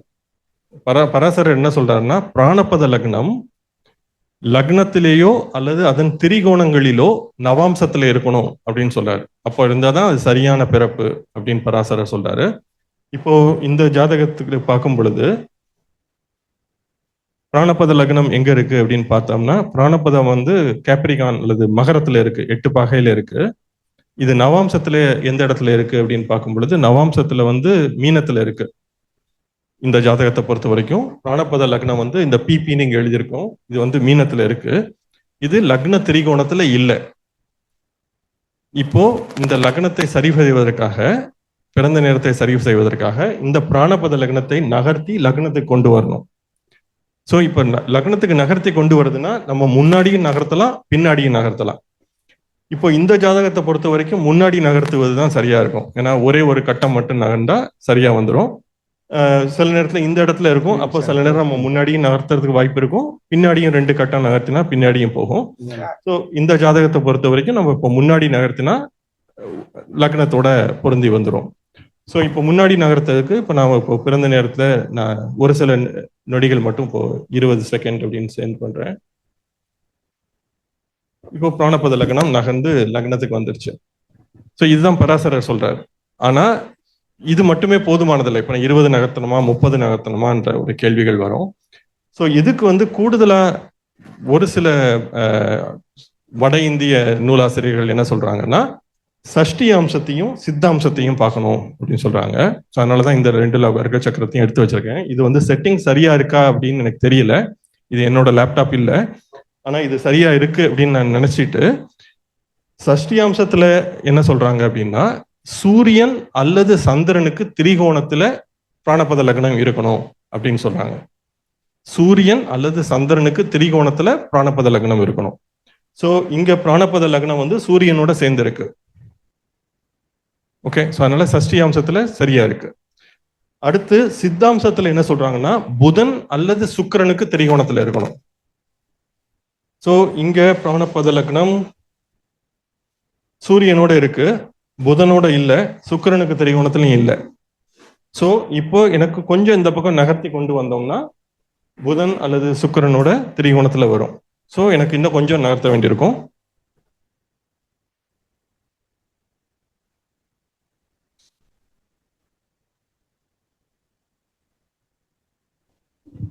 இப்பவும் இன்னும் வரல எனக்கு. இது சில நேரம் இது மாதிரி இருந்தாலுமே இது பாவ சக்கரத்துல போட்டு பார்க்கணும். ஏன்னா சில நேரம் இன்னொரு ராசியில இருந்தா கூட அதே பாவத்துல வரதுக்கு வாய்ப்பு இருக்கு. ஸோ அதனால நம்ம வந்து நகர்த்தத்துக்கு முன்னாடி நான் இந்த பாவ சக்கரத்தை சித்தாம்சமா மாத்திக்கிறேன். அதுவும் இது வந்து லக்னத்தை அடிப்படையா வைத்து வரையணும்.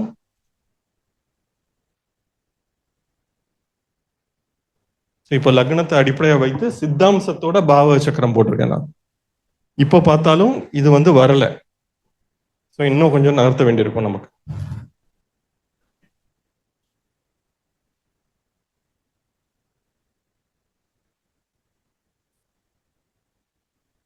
இப்போ வந்துருச்சு.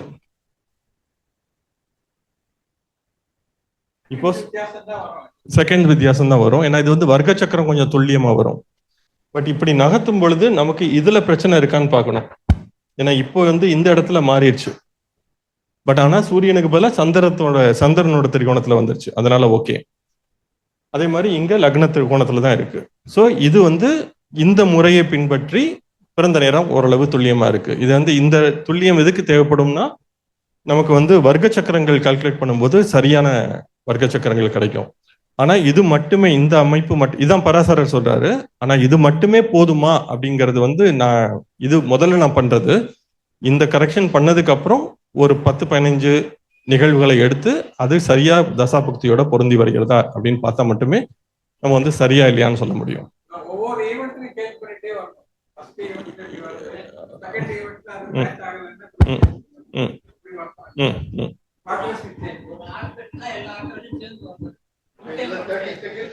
தேங்க்யூ. ஆமா சார். 3 பேர் வாங்க. சரி, ஓகே. கிட்டத்தட்ட நிகழ்ச்சியோட நிறைவுக்கு வந்துட்டோம்.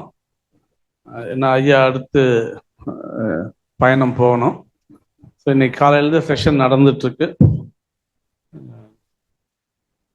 பராசரர் அப்படிங்கிற ஒரு சமுத்திரம். ஸோ இன்றைக்கு நாம் அதில் வந்து ஒரு சிறு துளி தான் எடுத்திருக்கோம். ஸோ யூடியூப் வீடியோவே ஐயா கிட்டத்தட்ட 600 வீடியோஸ் வரும்னு சொல்கிறாங்க. ஆனால் இன்றைக்கு நமக்கு இருக்கக்கூடிய இந்த ஒரு காலையிலேருந்து இப்போ வரைக்கும் ஒரு 4 hours நம்ம இதை பற்றி பேசியிருப்போம்னா அது சில சிறு விஷயங்கள் தான் நமக்கு கிடைச்சிருக்கும். முற்றிலும் இன்றைய ஒரு பொழுதிலே நாம் தெரிந்து கொள்வது சாத்தியம் இல்லை. தெரிஞ்சுக்கிட்டா அப்புறம் மறந்துடுவோம், ஒரே நாளில் இவ்வளோ வந்துருச்சுன்னா. ஸோ எனியாவ் பட் ஒரு யூஸ்ஃபுல்லான செஷன். ஸ்டார் அகாடமியோட வேண்டுகோளை ஏற்று நமக்காக வந்து இப்படி ஒரு செஷனை நடத்தி கொடுத்ததுக்கு மதிப்பிற்குரிய சகோதரர் சாம்பசிவம் சார் அவருக்கு மீண்டும் ஒரு முறை ஸ்டார் அகாடமி சார்பில் நன்றி வணக்கத்தை தெரிவித்துக் கொள்கிறோம். உங்களுடைய இந்த முயற்சிகளுக்கு, உங்களுடைய இந்த கடமைக்கு ஸ்டார் அகாடமி தலை வணங்கி நன்றியை தெரிவித்துக் கொள்கிறது. ஸ்டார் அகாடமியின் சார்பில் நம்ம வாங்க 3 பேரும், கல்வி செல்வம் வீரம் வாங்க.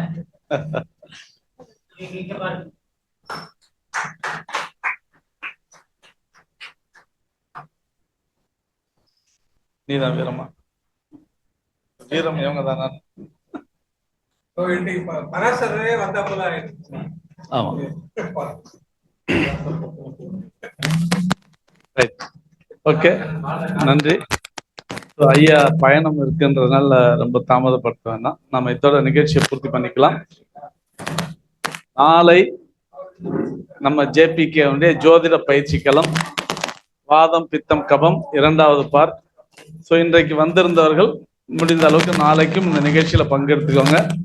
எல்லோருக்குமே மருத்துவர் நாடி பிடிச்சு பார்த்து அவங்களுடைய ஜாதக கட்டத்தையும் வச்சுக்கிட்டு அது எந்த அளவுக்கு பொருந்தி வருது அப்படிங்கிறத நடைமுறை ரீதியாக நம்ம இந்துமதி மேடம் இங்க நிரூபணம் பண்ண போறாங்க. ஸோ அதற்காக அவசியம் எல்லோரும் நாளைக்கும் பங்கேற்கணும்னு கேட்டுக்கிட்டு ஒரு நிமிஷம். டாக்டர் 10 மணிக்கு வந்துருவாங்க, அதனால சீக்கிரம் வந்துருங்க. சரி, ரைட். இன்றைய நிகழ்ச்சியை இதோட பூர்த்தி பண்ணிக்கலாம். அனைவருக்கும் நன்றி, வணக்கம். Thank you sir. Thank you. Thank you sir. Thank you. Thank you sir. ஐயா நன்றி ஐயா.